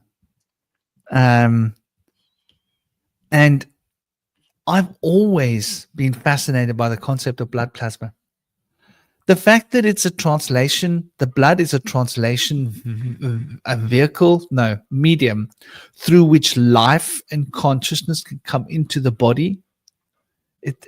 It's quite, for me, it's quite a thought. And then we talk about blood plasma. Just exactly what is this blood plasma? And they'll tell us, no, well, they've got a lovely little answer for it. But these I don't think the word blood plasma is a very modern word. I think maybe it's an old word, right? It's been used for a while. And maybe it was used in a slightly different context to what it's being used now, because our science has been so bombastically like crunched into a cube. And we're not allowed to think outside of the box, right? We have to think in this little cubic box that they've given to us. This is where you're allowed to think. This is the limits of your yeah, the only hole in the body that gets closed, the star. That is interesting as well. And that life force and that belly button, I think there's something quite in this. We're talking about plasma as being like a gateway maybe between the physical and the non-physical, right? Matter and antimatter, the other side here. And there's sort of a metaphor with, the navel hole in the body being a gateway between, life and the other side. Basically, a woman's body is designed, and we first get everything that we need to be alive through our navel hole, right? And so we've got the navy, right? Like, what does the navy represent? Well, why is this word nav and navigate and the stars, you see, and plasma? And the idea that plasma could be inside the Earth makes perfect sense to me, because the plasma could be a reflection of the waters above and the waters below. They've definitely, I think, lied to us about the model of the world we're living in, on, under, through, whatever. They've given us very clear ideas which just don't add up. Like the concept that there's a vacuum. Okay, so we're living in a pressurized world, right? And then there's a vacuum. But somehow the pressurized system, can you make a vacuum around a pressurized system and keep the pressurized system inside a vacuum? Can you actually do that? Like we just believe it. But when you think about it, does that actually make sense? because there's all this pressure here, and then apparently here there's no pressure. So what do we know about things like pressure moves through gradients, right? So if you've got a vacuum, pressure is going to move through the gradients. This is the physics they've taught us. So when you apply the physics they've taught us to the idea that there's a vacuum around the Earth, it doesn't make any sense. What if we're looking at space is a plasmic matrix of sorts? Like I think it's more likely like a womb, right? And it's more likely designed like our bodies are designed, that it's like a womb fluid matrix, and we just don't know what it is, so we call it a vacuum, because like you can't just go there, maybe because of, you know, the conditions aren't really where we're not built to experience those conditions, and our tools for gathering information, like we're assuming that our tools are giving us like good information. I think it's a big assumption to make. Well, yeah, brother. I think that the word vacuum, like being used to apply what is the womb or the water, is just a reflection of how we perceive reality, or how we've been conditioned to see reality. It's like water is this creative life force, like plasma, and they call it a vacuum, sucking all the magic out of it, literally, like nothing there. And that just trickles down in anything scientific to me, you know.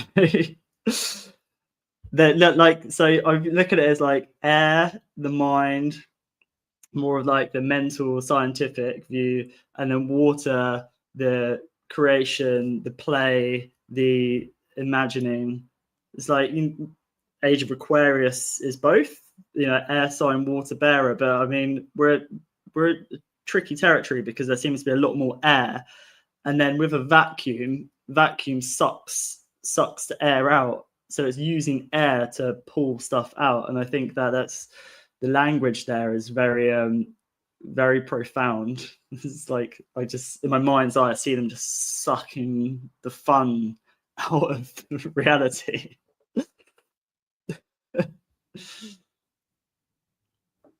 Yeah, well, I mean, I think that's I think they want our consciousness to become like vacuums.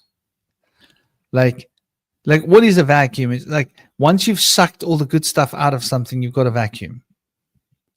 And it sort of represents what these archonic beings are trying to do to humans, right? Like a vampire. They're trying to suck all of our spiritual potential and energy and consciousness out of us and use it in their little trading zoo, right, as currency. Because I think that in the eighth sphere, the currency is that, what we carry. And that currency is then used to build the eighth sphere and to maintain it, you know, like resources. And so they've got a resource-based economy, and we are the resource. And without us as their resource, they cannot continue to exist, because they're being like, I think it's compacting, right? Because they don't generate resource, they just use resource. And so it's going to contract and contract and contract until it implodes and it's going to be gone. But they need to keep injecting something into it to keep it from contracting. And I think we are that resource, you know. So so it's quite interesting when we start to look at like the idea of a vacuum, and you vacuum up dust, right, as an idea. So this idea of plasma in the earth makes a lot of sense to me, because I've always thought that, like, you can't sell me this rubbish with like the earth being like, there's got to be something else going on in the earth, dude. Like, just rock in the middle now. I don't know. It seems like there's more going on, you know. And planets, I think, can maybe become suns or stars, right? Why not? Maybe if that plasma lights up, right, and starts emitting lots of energy, then you'd become a shining light, wouldn't you? And so it's sort of like that plasma in our blood Is that like from a time when we were light beings? An interesting concept. Yeah. And what we call the plasma in our blood is a residue from when we were energetic beings. Interesting. And what is the difference in mass when we're no longer alive? That 1 ounce, 50 grams that leaves the body. What is that? Plasma has mass, right? I've never really considered that. Is it 50 Yeah? grams? I've heard 21 grams before. Oh, it's different from different people. Okay, yeah, of course. I think it can be up to, you're right. I think it's more commonly around about 1 ounce. And it can be 21. I think an atheist is 21 grams, right? Well, reason atheist why is 21 grams. People that have like real conviction and spiritual values, there might be like 50 grams. So the reason why I 21 grams is stuck in my head is because I've seen it before, and I was like, okay, I quite like the fact it's 21 grams because we had event 201, with COVID, which was all about to do with our soul as well. Yeah, the destruction of our identity. If we're talking about the bar, which is 21, B and A is 21. That's relating to the soul, which is our identity. And then event 201 was all about pushing occult-like behavior and extracting our identity, which is our soul. So, who knows whether it's 21, 50 grams, but I've always thought it's interesting that it could be 21 grams. Our soul. And you were mentioning the eighth sphere earlier. Whenever I hear that, I always think eight Sophia, wisdom, and I think that that's what these beings thrive on, is wisdom, and I think that's why not many people have wisdom, because it's buried inside us, our gold, our spark, that is our igneous, our flame, that is our inner wisdom. And I think that that's inside everyone, that I think it's being extracted.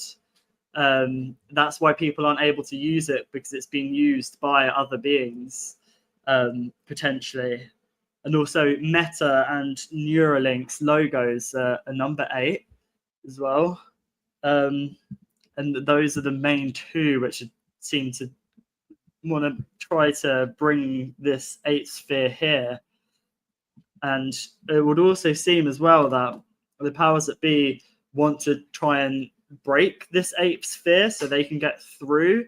I think that's how they believe they can exit this realm, because they, like I mentioned earlier, with them latching themselves onto us when we leave this reality to go to the next place, that I think they have to kind of hijack our soul or our consciousness, that they themselves can't exit on their own. This is why they're trying to pierce reality, which I'm not sure if they've done. This is what this artificial is. It's like, it's a leak. It's a mind virus.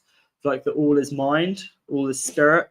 There seems to be a virus, and perhaps it's been here for a while, and perhaps it left, but now it seems that there is 100% a mind virus. I think some call it Watiko. It can also be named Ahriman, I guess, this virus. And I think that's why we're here at this time now, to come into this place, whatever it is, round, flat, a cube, simulation, a copy of the organic, whatever. We've come in here to try and decode this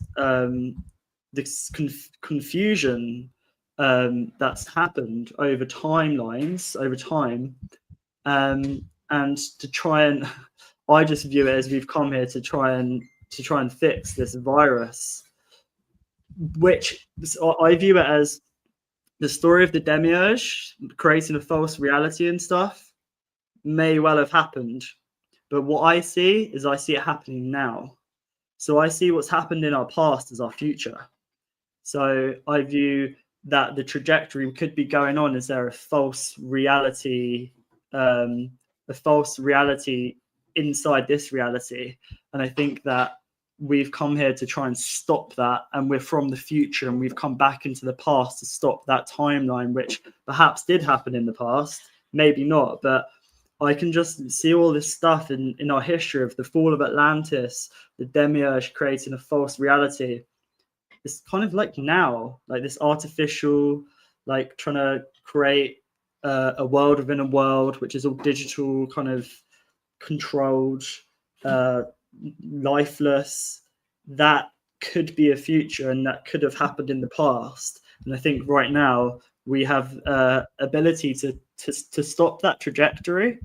And I think that that's perhaps why we're here, is to talk about this stuff and to sort of remember, like connect back to this dream world, to the waters above, beyond, the imagination, the realms which are the unseen realms which we can bring here into this place, because we're seeds, and we're here to grow and expand ourselves and each other and this place as well, because it's a womb, as you say, and we're here to grow. But there's kind of been a bit of a stagnation, but it's a lot of powerful energy that we can tap into, that is being tapped into by certain groups and elites and stuff. And I think to some people, some of the stuff we talk about, they'll be like, "Oh, you're nuts," but like, I'd rather be weird than insane, because to be weird is to cast your own fate. To be insane is to keep repeating, doing the same thing, expecting change. So I've grown into my weirdness, and the more and more you look into this stuff, the more and more weird it gets. And the more and more weird reality is getting, if you can see what is going on. So yeah, it's interesting. The word weird comes from the etymology of the word weird, and like we've got the werewolf, and the word weird, I think it's onomatopoeic of whirling, and you think of a whirling dervish, and you think of a spinning thing, like a spinning world, and it's being whirled like a spiral. So I think the word for the etymology of weird is related to a spiral, is related to going inside this never-ending vortex that is really a toric field. That's what a spiral is, isn't it? And it emerges from its own, a phoenix from its own ashes, right?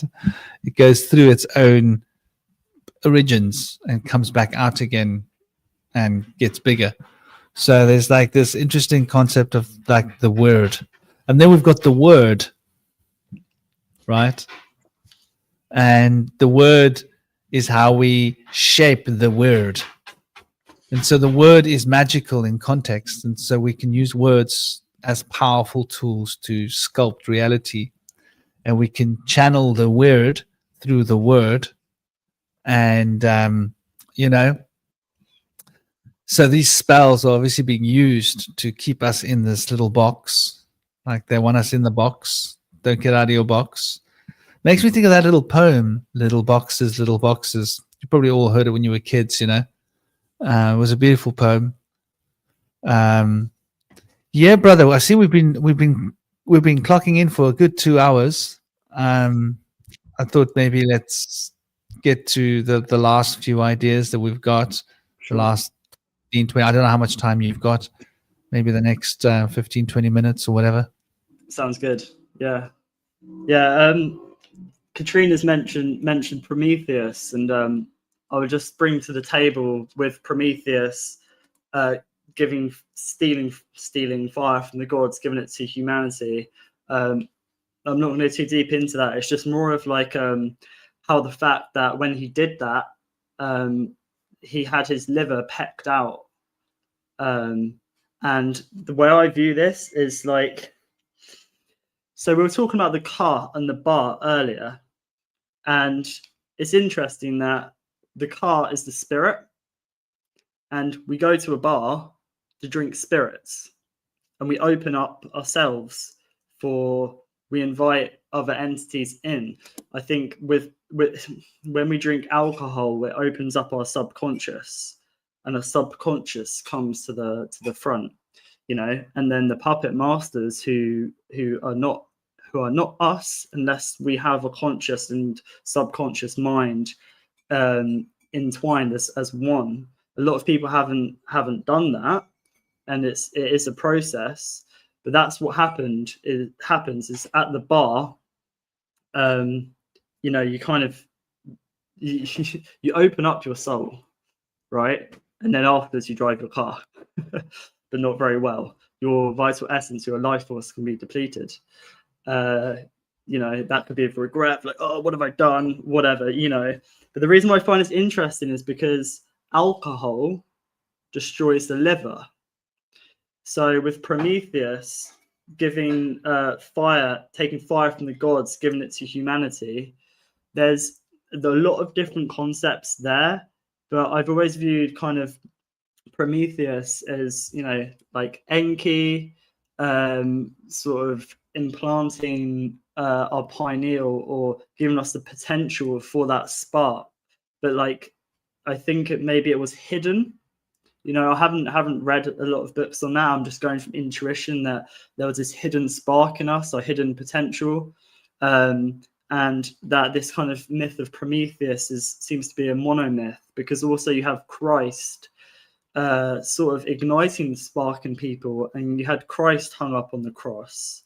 And I don't really know what happened to Enki, but I presume it was probably the same. He was probably cast out of people's minds, like the true teachings of Christ have been cast out of people's mind, and that now we've sort of been cursed to have to peck out our own livers by drinking alcohol, to like filling this kind of void that's been created. Sent the message to the unbox. Franklin, not sure if that message is for me. That says sent message to the unbox or inbox, but I can't see one. So yeah, anyway, I think that's really interesting, and I'd love to hear that your thoughts on that story of Prometheus sometime, Katrina.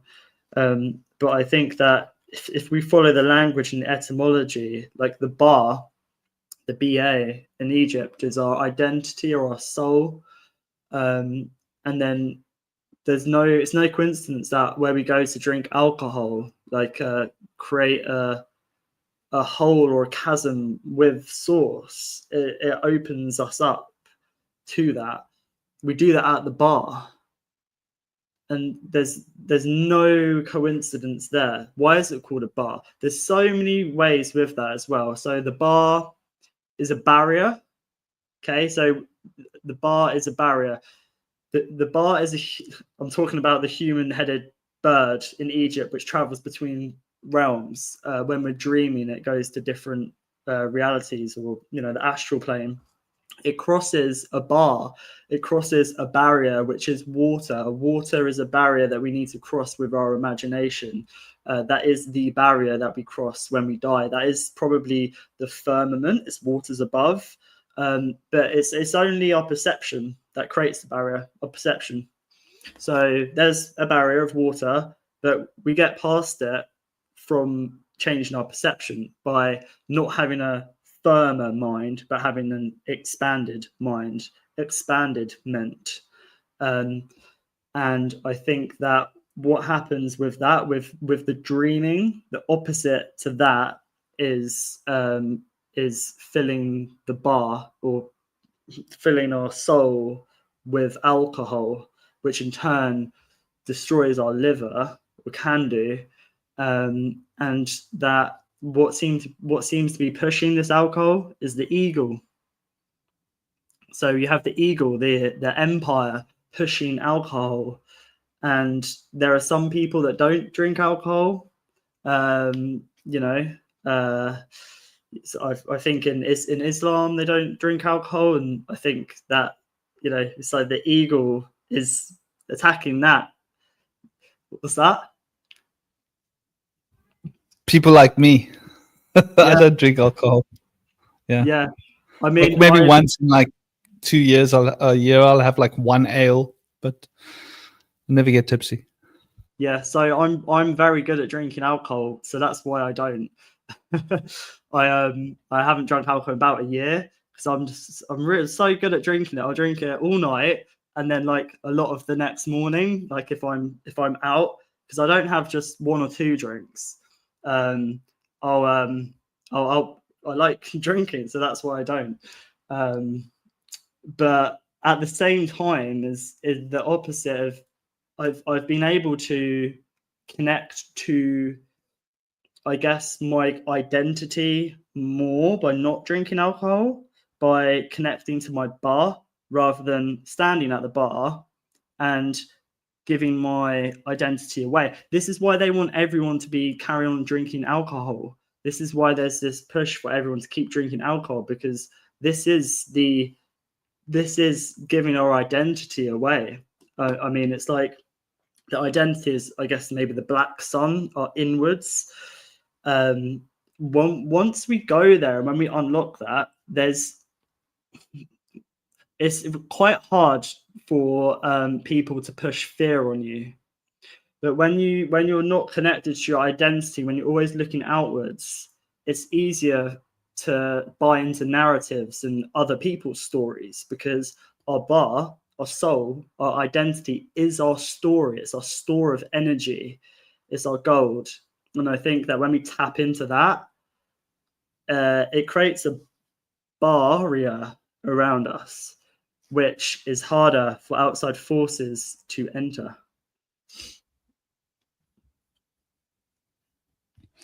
Yeah, exactly. The idea of the bar. Like we used to use bars to bar our doors so wild animals couldn't come into our homes. And if somebody behaved bad, we'd put them inside a room and put bars on the windows and bars on the door, right? So like the bars are like separating, it's a cage. Like it's a cage, really. It's what we call. Yeah, the bar. So the bars, right? Society has bars on the cage, and the cage of society's bars are full of spirits and beer and wine. And so the spirits, the beer, and the wine help keep the bars of the cage active. And they like to fill the bars up with people, prisoners. And the way that they enslave our minds, like me, I'm very good at smoking cannabis. I'm an expert. This is why I'm not smoking cannabis. I'm just too good at it. When you're this good at something, you should do something else. Because do something you're not good at. Learn to do new things.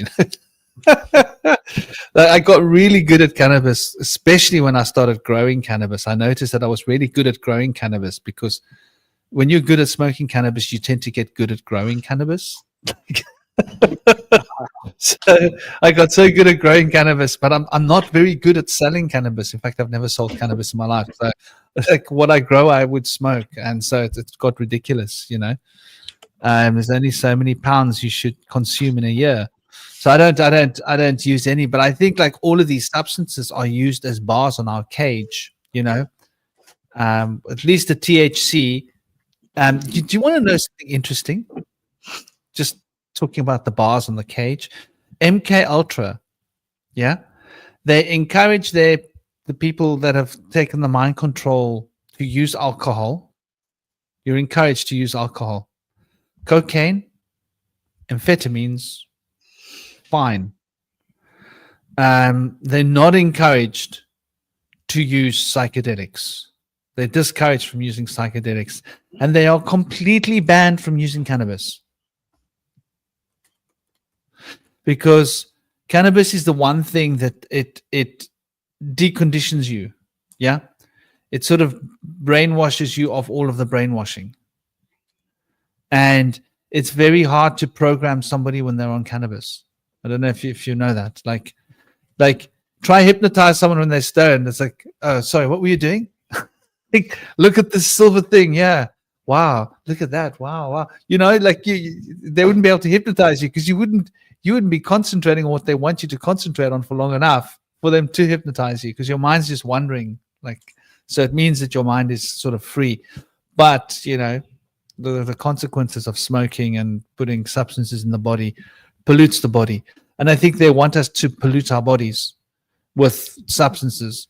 And if it's not going to be those harsh, dangerous things that I've mentioned, like H or, you know, Charlie, or that it's going to be pharmaceuticals, right?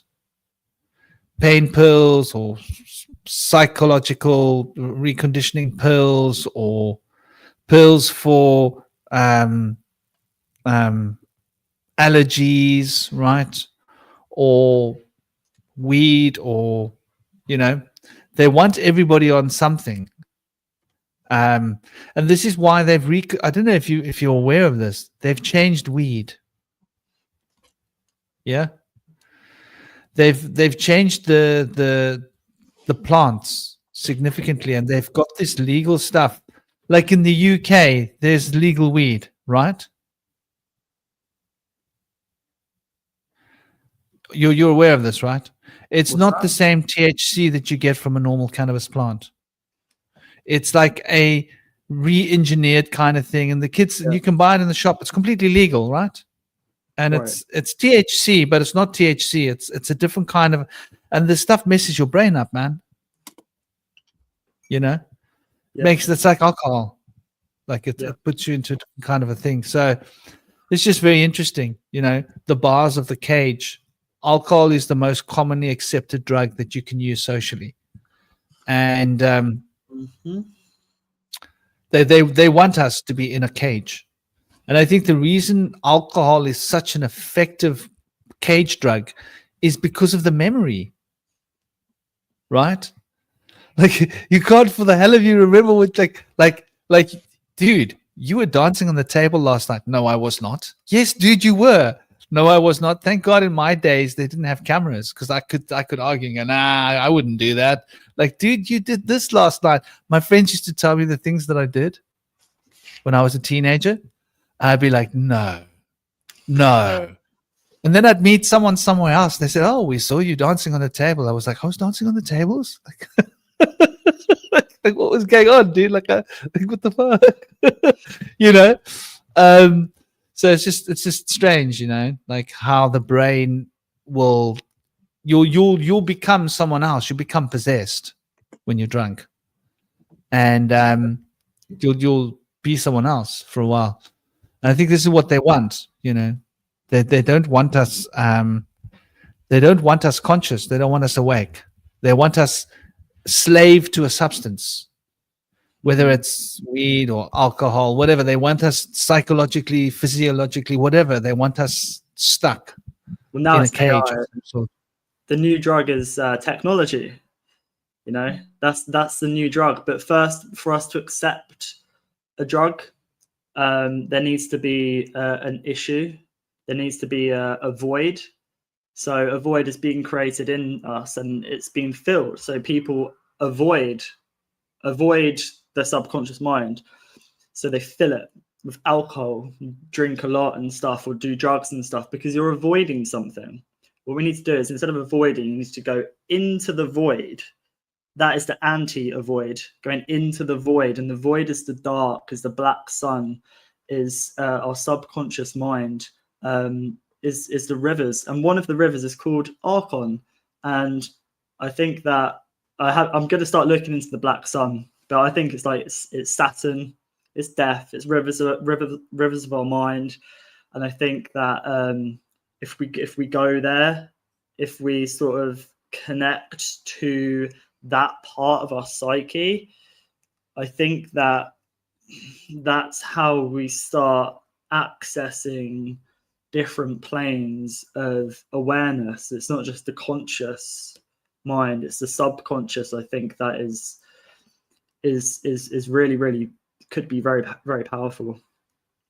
And yeah, with AI, the artificial intelligence, it's like people need to become more stupid, and people need to be that's why they're pushing so many drugs, so many different vaccines, jab for this, jab for that, whatever, and that's creating a distortion. And then the answer to that would be, this genius, external, mechanical, artificial, just listen to that. And then now AI's becoming doctors. There's going to be an app and stuff where it's just an AI which tells you what's wrong with you. So anyway, I don't want to get into that because we'll be talking for like much longer on the, the implications of our AI and health and well-being and our psyche and stuff like that. So perhaps that's a conversation for another time. I like the question that Kat asked, which is, could the black sun be dark matter, as space consist a third of dark matter, or something of some sort?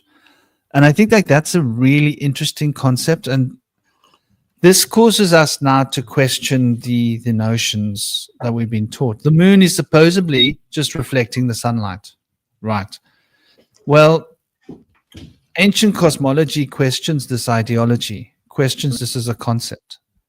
And how it questions this as a concept is basically like this, right?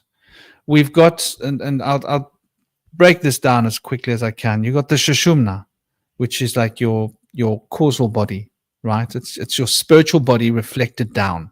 The causal, it's that part of you which is at total peace and super conscious, omnipresent, omnipotent, that most deepest core part of who you are, the most divine part of you. And then this is broken into a polarity. And you can see how the polarity is represented by the Pingala, which is a serpent ascending, you could say, and an Ida, which is a current descending.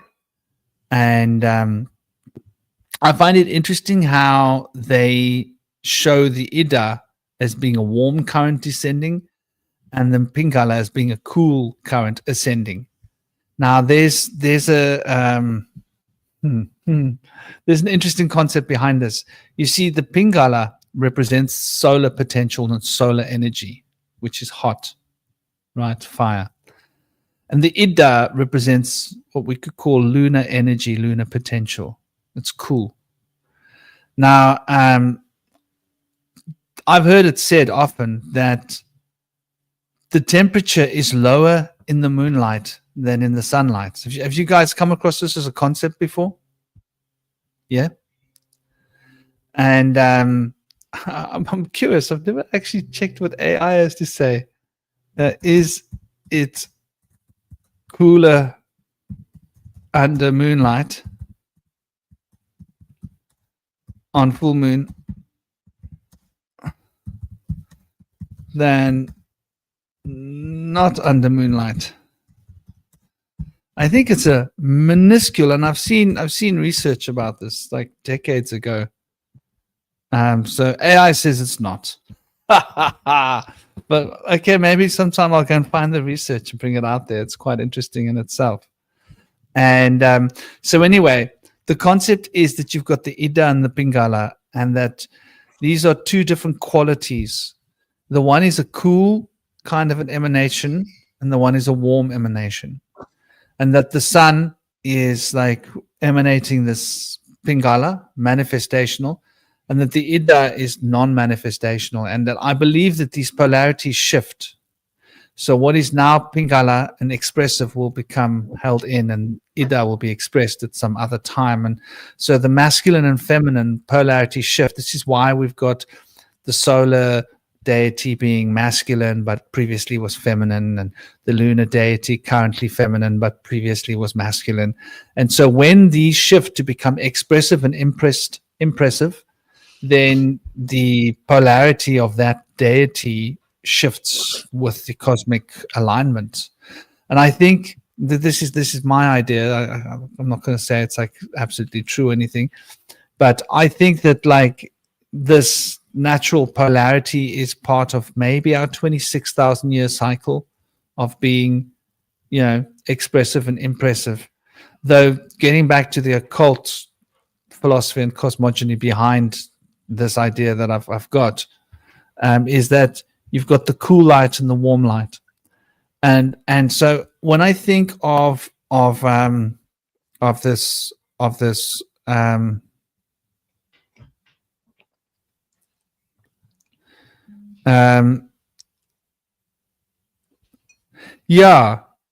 exactly, Hollowbone. In the shade of the moon, there's the moon actually makes things get colder. Moonlight, it's such a minuscule measurement. It's like a very small fraction of temperature, but I believe it can be measured. And on a full moon, it's more noticeable than on other phases of the moon. And so no, I like to ask AI. I find it's like it's a cute comedy to see what it's going to spit out next, and I like to get it to talk nonsense and then get it to tell the truth and then show people like, look, this is what AI is. It spews at you half the time, and half the time it gives you wisdom. But the idea between the black sun and the light sun, I think, has got to do with polarity, right? Now, if you look at the concave Earth theory, right, so there was only ever one experiment that was ever done, ever, to prove the shape of the Earth, right? And that experiment is called the rectilineator experiment. You can Google it. You just have to spend a bit of time like fingering Google up the right way to get Google to spit out the information about us. Rectilineator experiment. And this was funded by, who funded it? It was funded by a university, by the government in America. And it was a famous and really respected engineer. And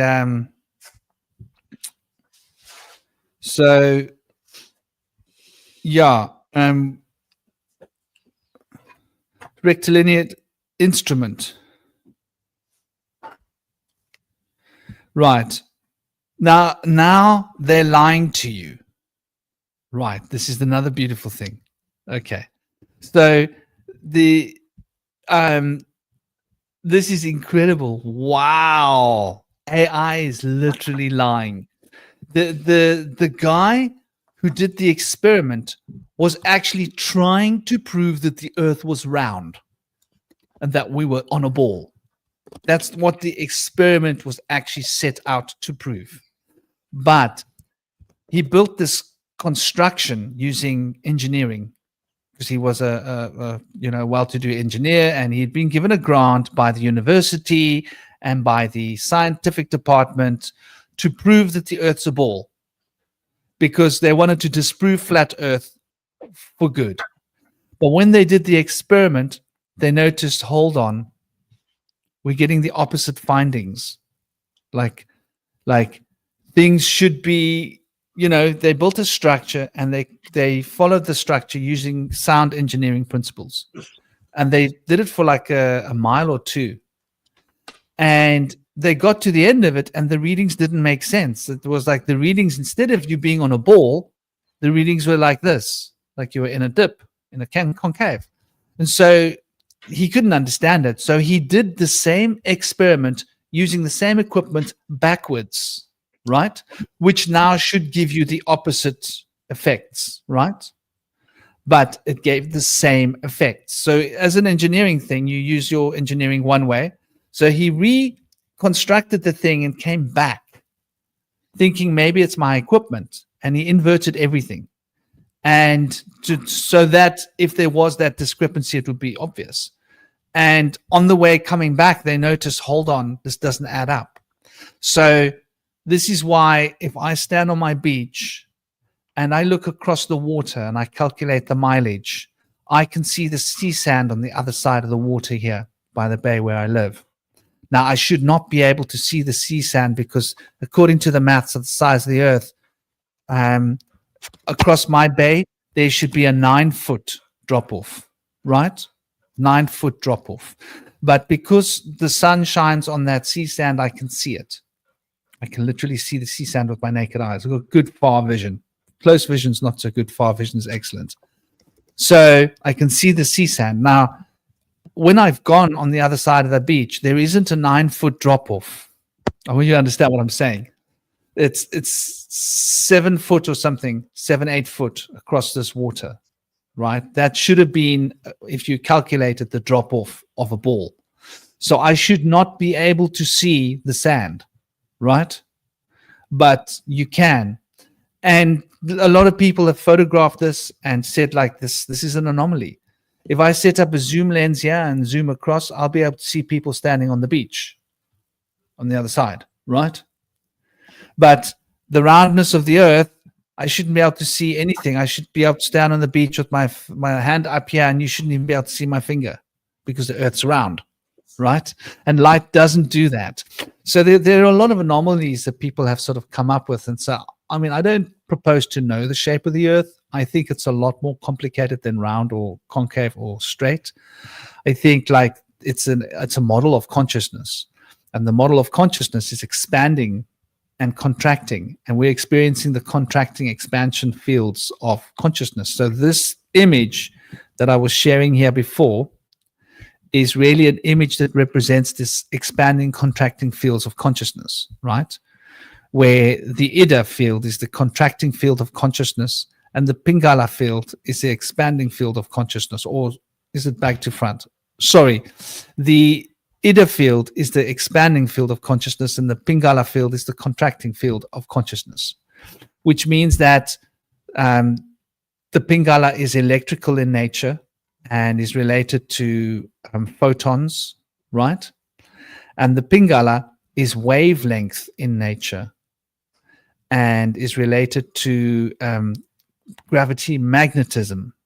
So we've got magnetism and we've got electricity, and these two together make electromagnetism. And so the idea is that there is a particular light that is emitted that you can't see with your eyes, which is called Ida. And there's a particular light that is emitted that you can see, which is called Pingala. And so in Vedic cosmology, they speak about Pingala as being the life giver, right? And they speak about Ida as being not. Now, when there is the sun is being blocked out by an eclipse, right?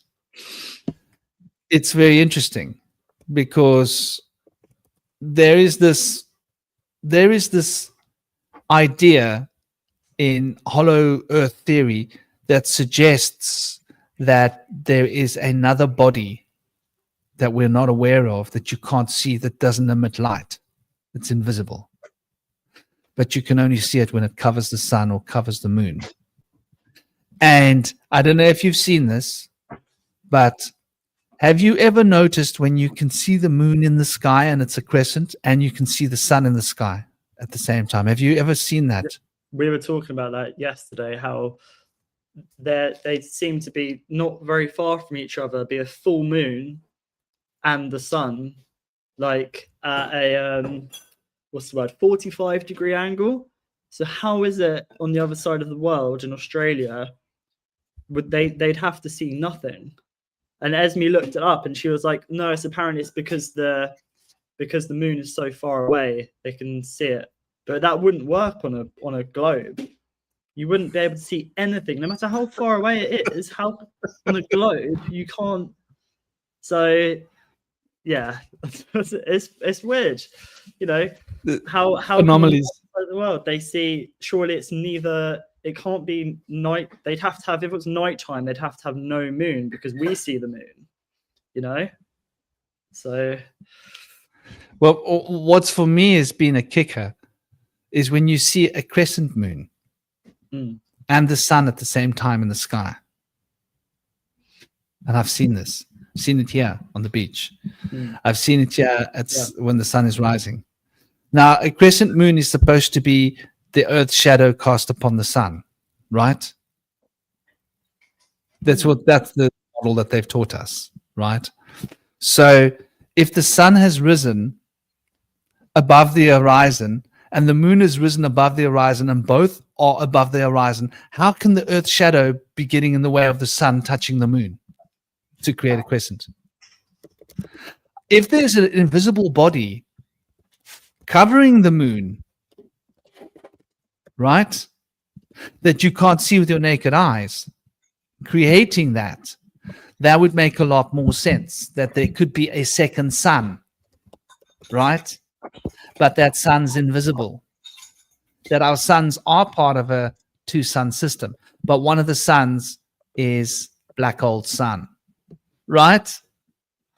And instead of emitting the Pingala range of light, it could be emitting the Ida range of light. And so this could be an explanation for, and I suppose it doesn't matter whether the Earth is round, flat, or concave, because, like, you know, there could just be another sun that we can't see because it's black. So when I think of the black sun, I think of a sun that is radiating a different frequency. And when you speak about Kat,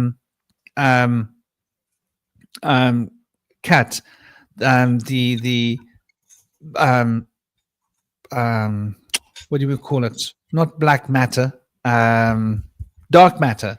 When you speak of dark matter or dark energy, I'm wondering whether that is like what we're talking about here. Is there a kind of a plasma that doesn't emit light?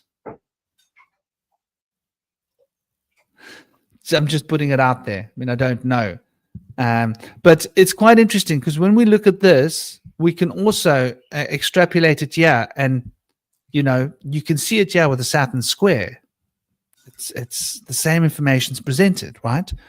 So you've got these two triangles here.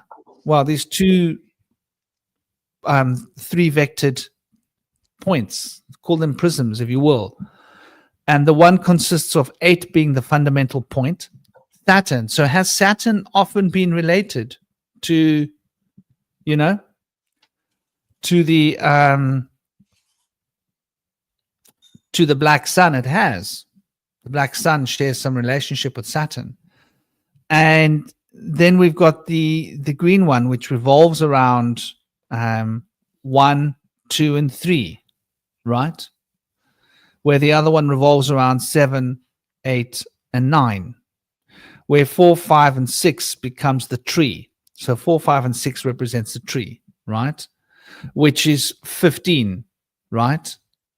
Which adds up all of these numbers, 15, any direction you take it through the Saturn square, which we were talking about earlier. So that 15 becomes the expression of the axis mundi. With 5, Mercury, the principle of movement, in the center, bound between the stability and stagnancy of 4 and the harmony of 6, so that the principle of movement doesn't move. It stays stagnant, but in a state of perpetual harmony, adjusting. However, it produces all of the movement around it. And so these are two things that are spinning in opposite directions around an axis. If you can imagine it in 3 dimensions, that's what the Saturn sigil is really trying to explain to us. So we've got these two different things here. And so this represents, in the same way, from Western occultism, what we're seeing here in the Ida and the Pingala, this is also obviously naturally the caduceus. This is the caduceus wand that we're looking at here, really. At the top of this caduceus, there would be in the center of the eyes there would be 2 petals. So the two petals represent the the two wings and the sphere in the center. So this Ajna chakra represents a circle with two little petals on it. The viscous Pisces, right? So it's quite interesting. I don't know. I don't have definitive answers, but these are just kind of ideas that I put out there. And I think like what we call black dark matter, I think that might be a different kind of radiance that we can't see normally, like plasma.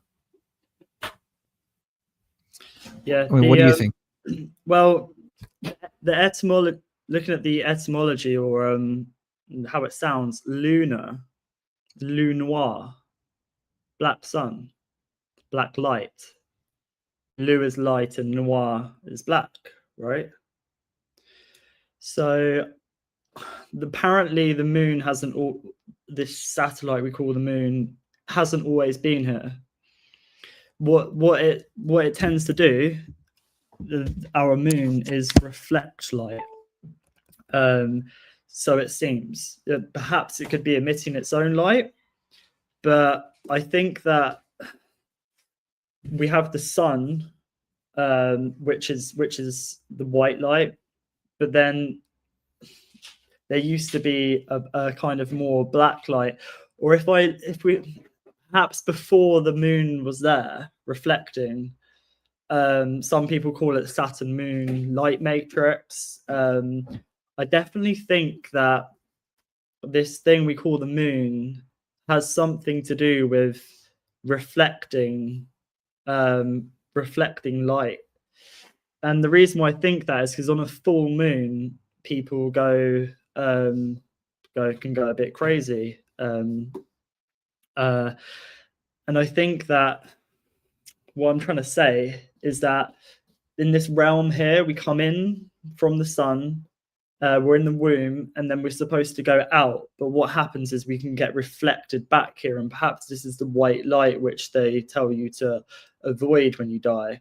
Another way of looking at this, Katrina says Saturn's so far away.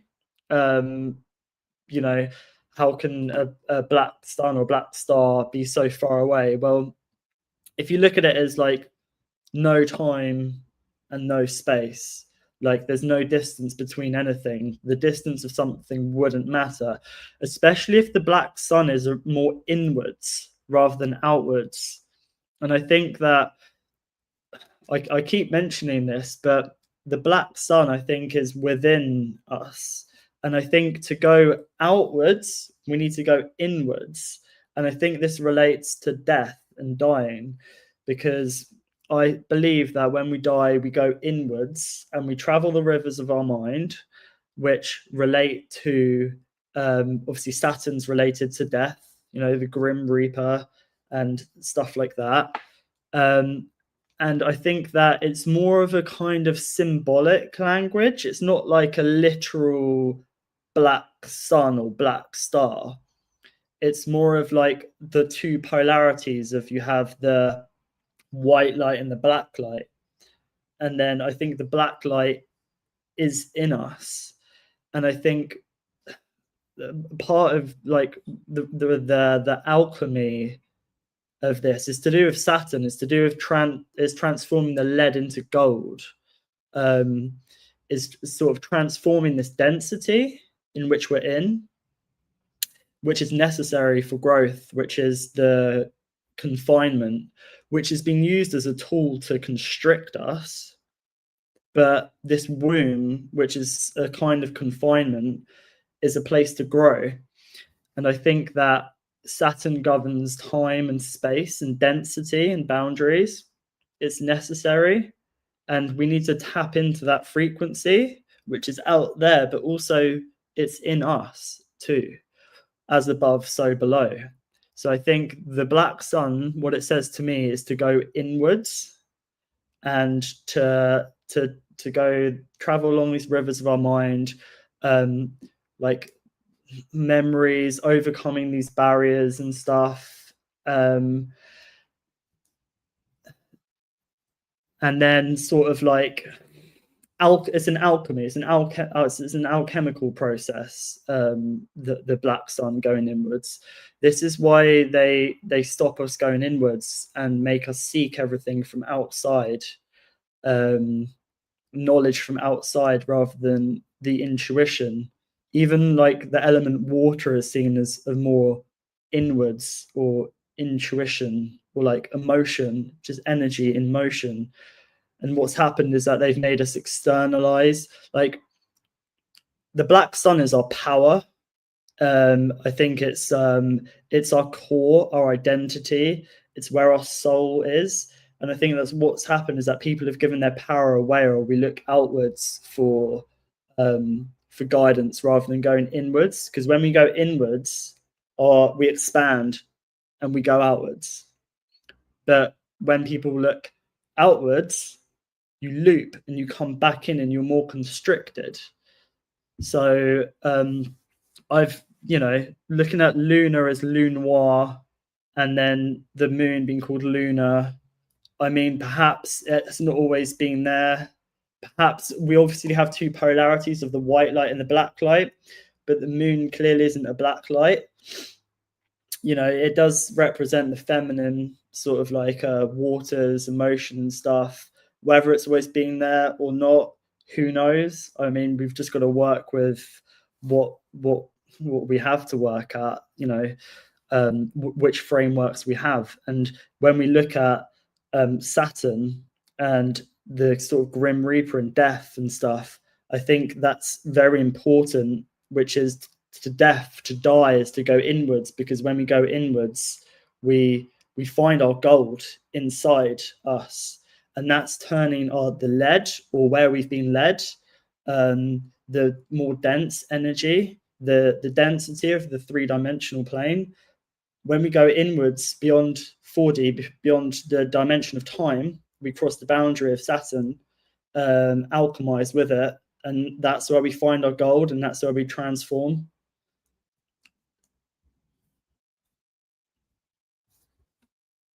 And I just need to mention as well quickly with the Ida, I've heard it is related to water.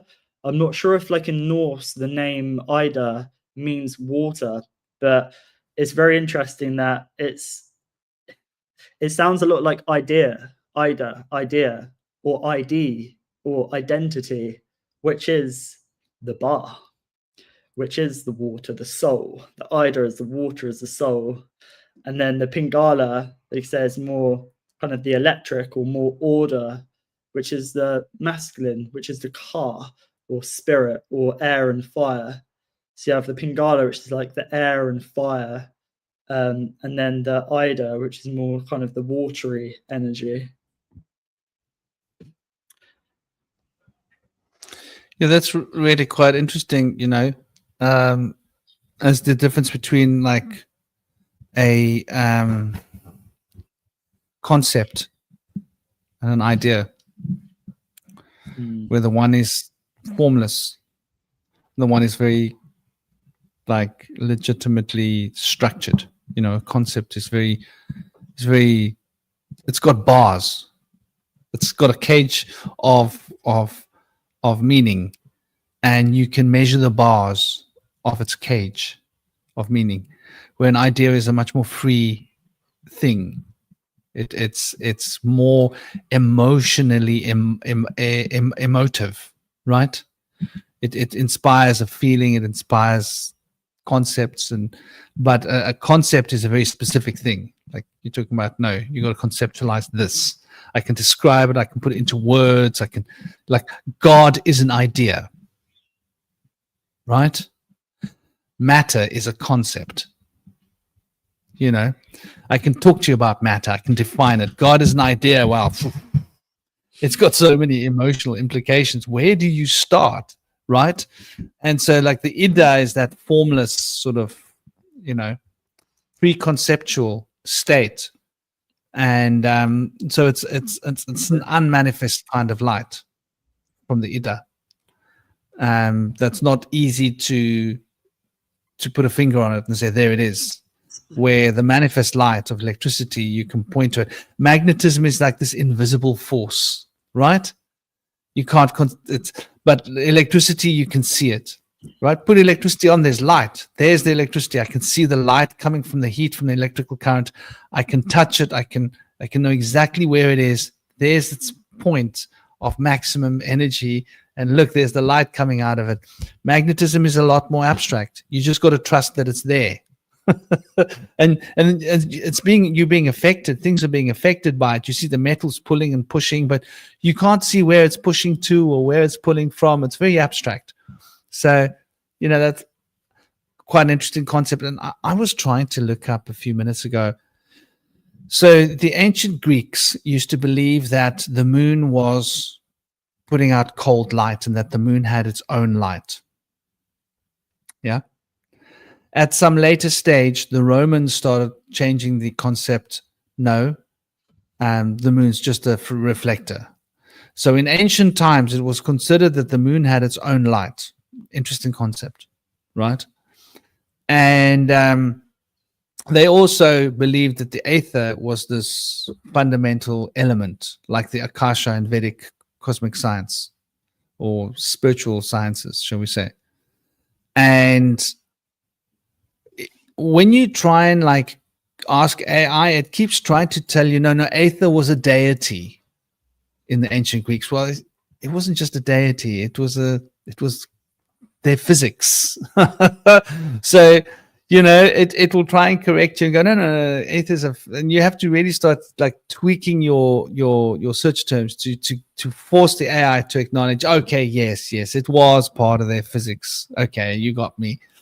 And the idea that the light of the moon is cold as well, this is an idea that's widespread, and they're continually trying to debunk this idea, right? And I mean, they've got their sort of, we debunked the idea there, the same way that they debunked that quantum fields don't exist, right? Because quantum fields used to be called ether. That's really what we're talking about, quantum fields. The description of ether is an invisible element or an invisible substance or place that connects everything else to everything else with secret pathways, right? That connects everything to everything else. And a quantum field is a place where you can't see it, that's not here, that connects everything to everything else.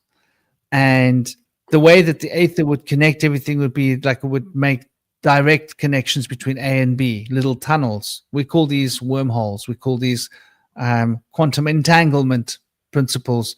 And the aether suggested that all of matter emerged from the aether. The same way that scientists now say that all of matter emerges from the quantum field, right? So the ideas are quite solid. If you look at the ideas of what the Greeks were talking about with aether, and you look at the ideas what the science are talking about now with quantum fields, it's chalk and cheese. It's the same thing, really. They're just using different terminology. And so it's really interesting how aether was debunked, right? And so it makes me wonder, aether was debunked. The idea that the moon's got its own light was debunked. Same people who debunked aether. Similar time, actually. Right? These Romans got out there, they debunked aether. There's no such thing as quantum fields. They debunked the moon having its own light. So it's just interesting. But sometimes when you look at this and you see the two bodies in the sky, it just doesn't make sense. Especially when it's a crescent. And it's quite a head trip when you see that it's a crescent. And you see the sun and you go, well, that shouldn't be happening. Is there a cloud making that shape, shadow over the moon? No, sometimes you see it without clouds. So I just think there's a lot more to understanding our our state of reality. And when we start talking about dark matter and dark energy, I think we're talking about etheric realms, right? I mean, what do you think about that as a concept?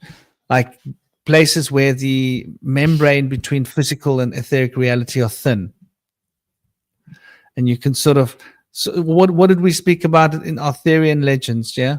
what do they call that place? You would go across these waters and you would go into a place where the membrane was thin and you could cross over from one realm to another realm, right? Could dark matter, dark energy be sort of what we're witnessing as a gateway between one realm and another realm, like a doorway? And could there be quantum entanglement principles happening there in powerful? Could that be where wormholes can naturally evolve, right? Or could it be the residue left behind after a wormhole has been there? So, like, I just wonder. I mean, I've got more questions than what I have answers when it comes to these things. Did you mention what did you mention then? To do with crossing the waters? Was that King Arthur? Arthurian legends. There was a name for it. Yeah, where they would be able to cross into Avalon. Right. And there was like certain times you could do it and you could cross over, and there were times when the barrier between Avalon and Earth were thin, and they had actually put up a strong barrier between Avalon and Earth to keep us out because we were like defiling Avalon. Interesting. Isn't there part of the story that relates to this? I haven't read those, but I've heard Indy mention the two dragons and the mists of Avalon, like the mystery, and that reminds me of the two serpents, the Caduceus. But I'm definitely gonna look into that, because what you just said is kind of like what I've been tapping into recently, is like our streams of consciousness and crossing rivers in our mind to kind of expand and go outwards. But yeah, I've been writing a few notes down which I'll share, because you mentioned the ether, and whenever I hear the word ether, I think of either. It's like either, like which one kind of thing. So either and which brings me to the word witch and witches, and then liminal spaces, and then Hecate, the guardian of crossroads, more so the tri-crossroads, the Trinity, the 3, 6, and 9, and then liminal spaces, and then the membranes. So when I think that witches were more connected to the ether and able to connect to these liminal spaces. And then you mentioned the Akashic field as well, I think, relating to the ether, which kind of reminds me of Aleph, which would be the first tarot card, which looks like a DNA, the double helix. And then the Aleph relates to the Fool card, which is to do with air. And on the Fool card, it shows him, I believe, dividing the waters like Moses did, because the mountains in the background look like water. And I think to go across the waters, we have to either sail on the water or divide the other streams of consciousness to find our path. And then there we get to the Genesis mission and to this AI and DNA and stuff, but I'll put that to the side. I just want to bring up, when you mentioned doorways as well and liminal spaces, remind me of Tartaria and how it's Tartaria, our connection to the earth, or Enki, water and the earth. That guardian of those dimensions of the water, memory, and then the Nephilim, and then the Nephilim.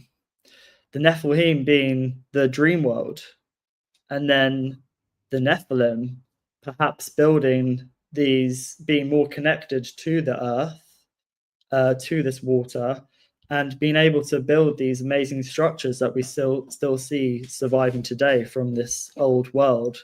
So when a time when people are more connected to the aether, more witches, more witchy energy, this or that world, one foot in this world, one foot in the other, able to pull things back from the dream worlds, liminal spaces and doorways.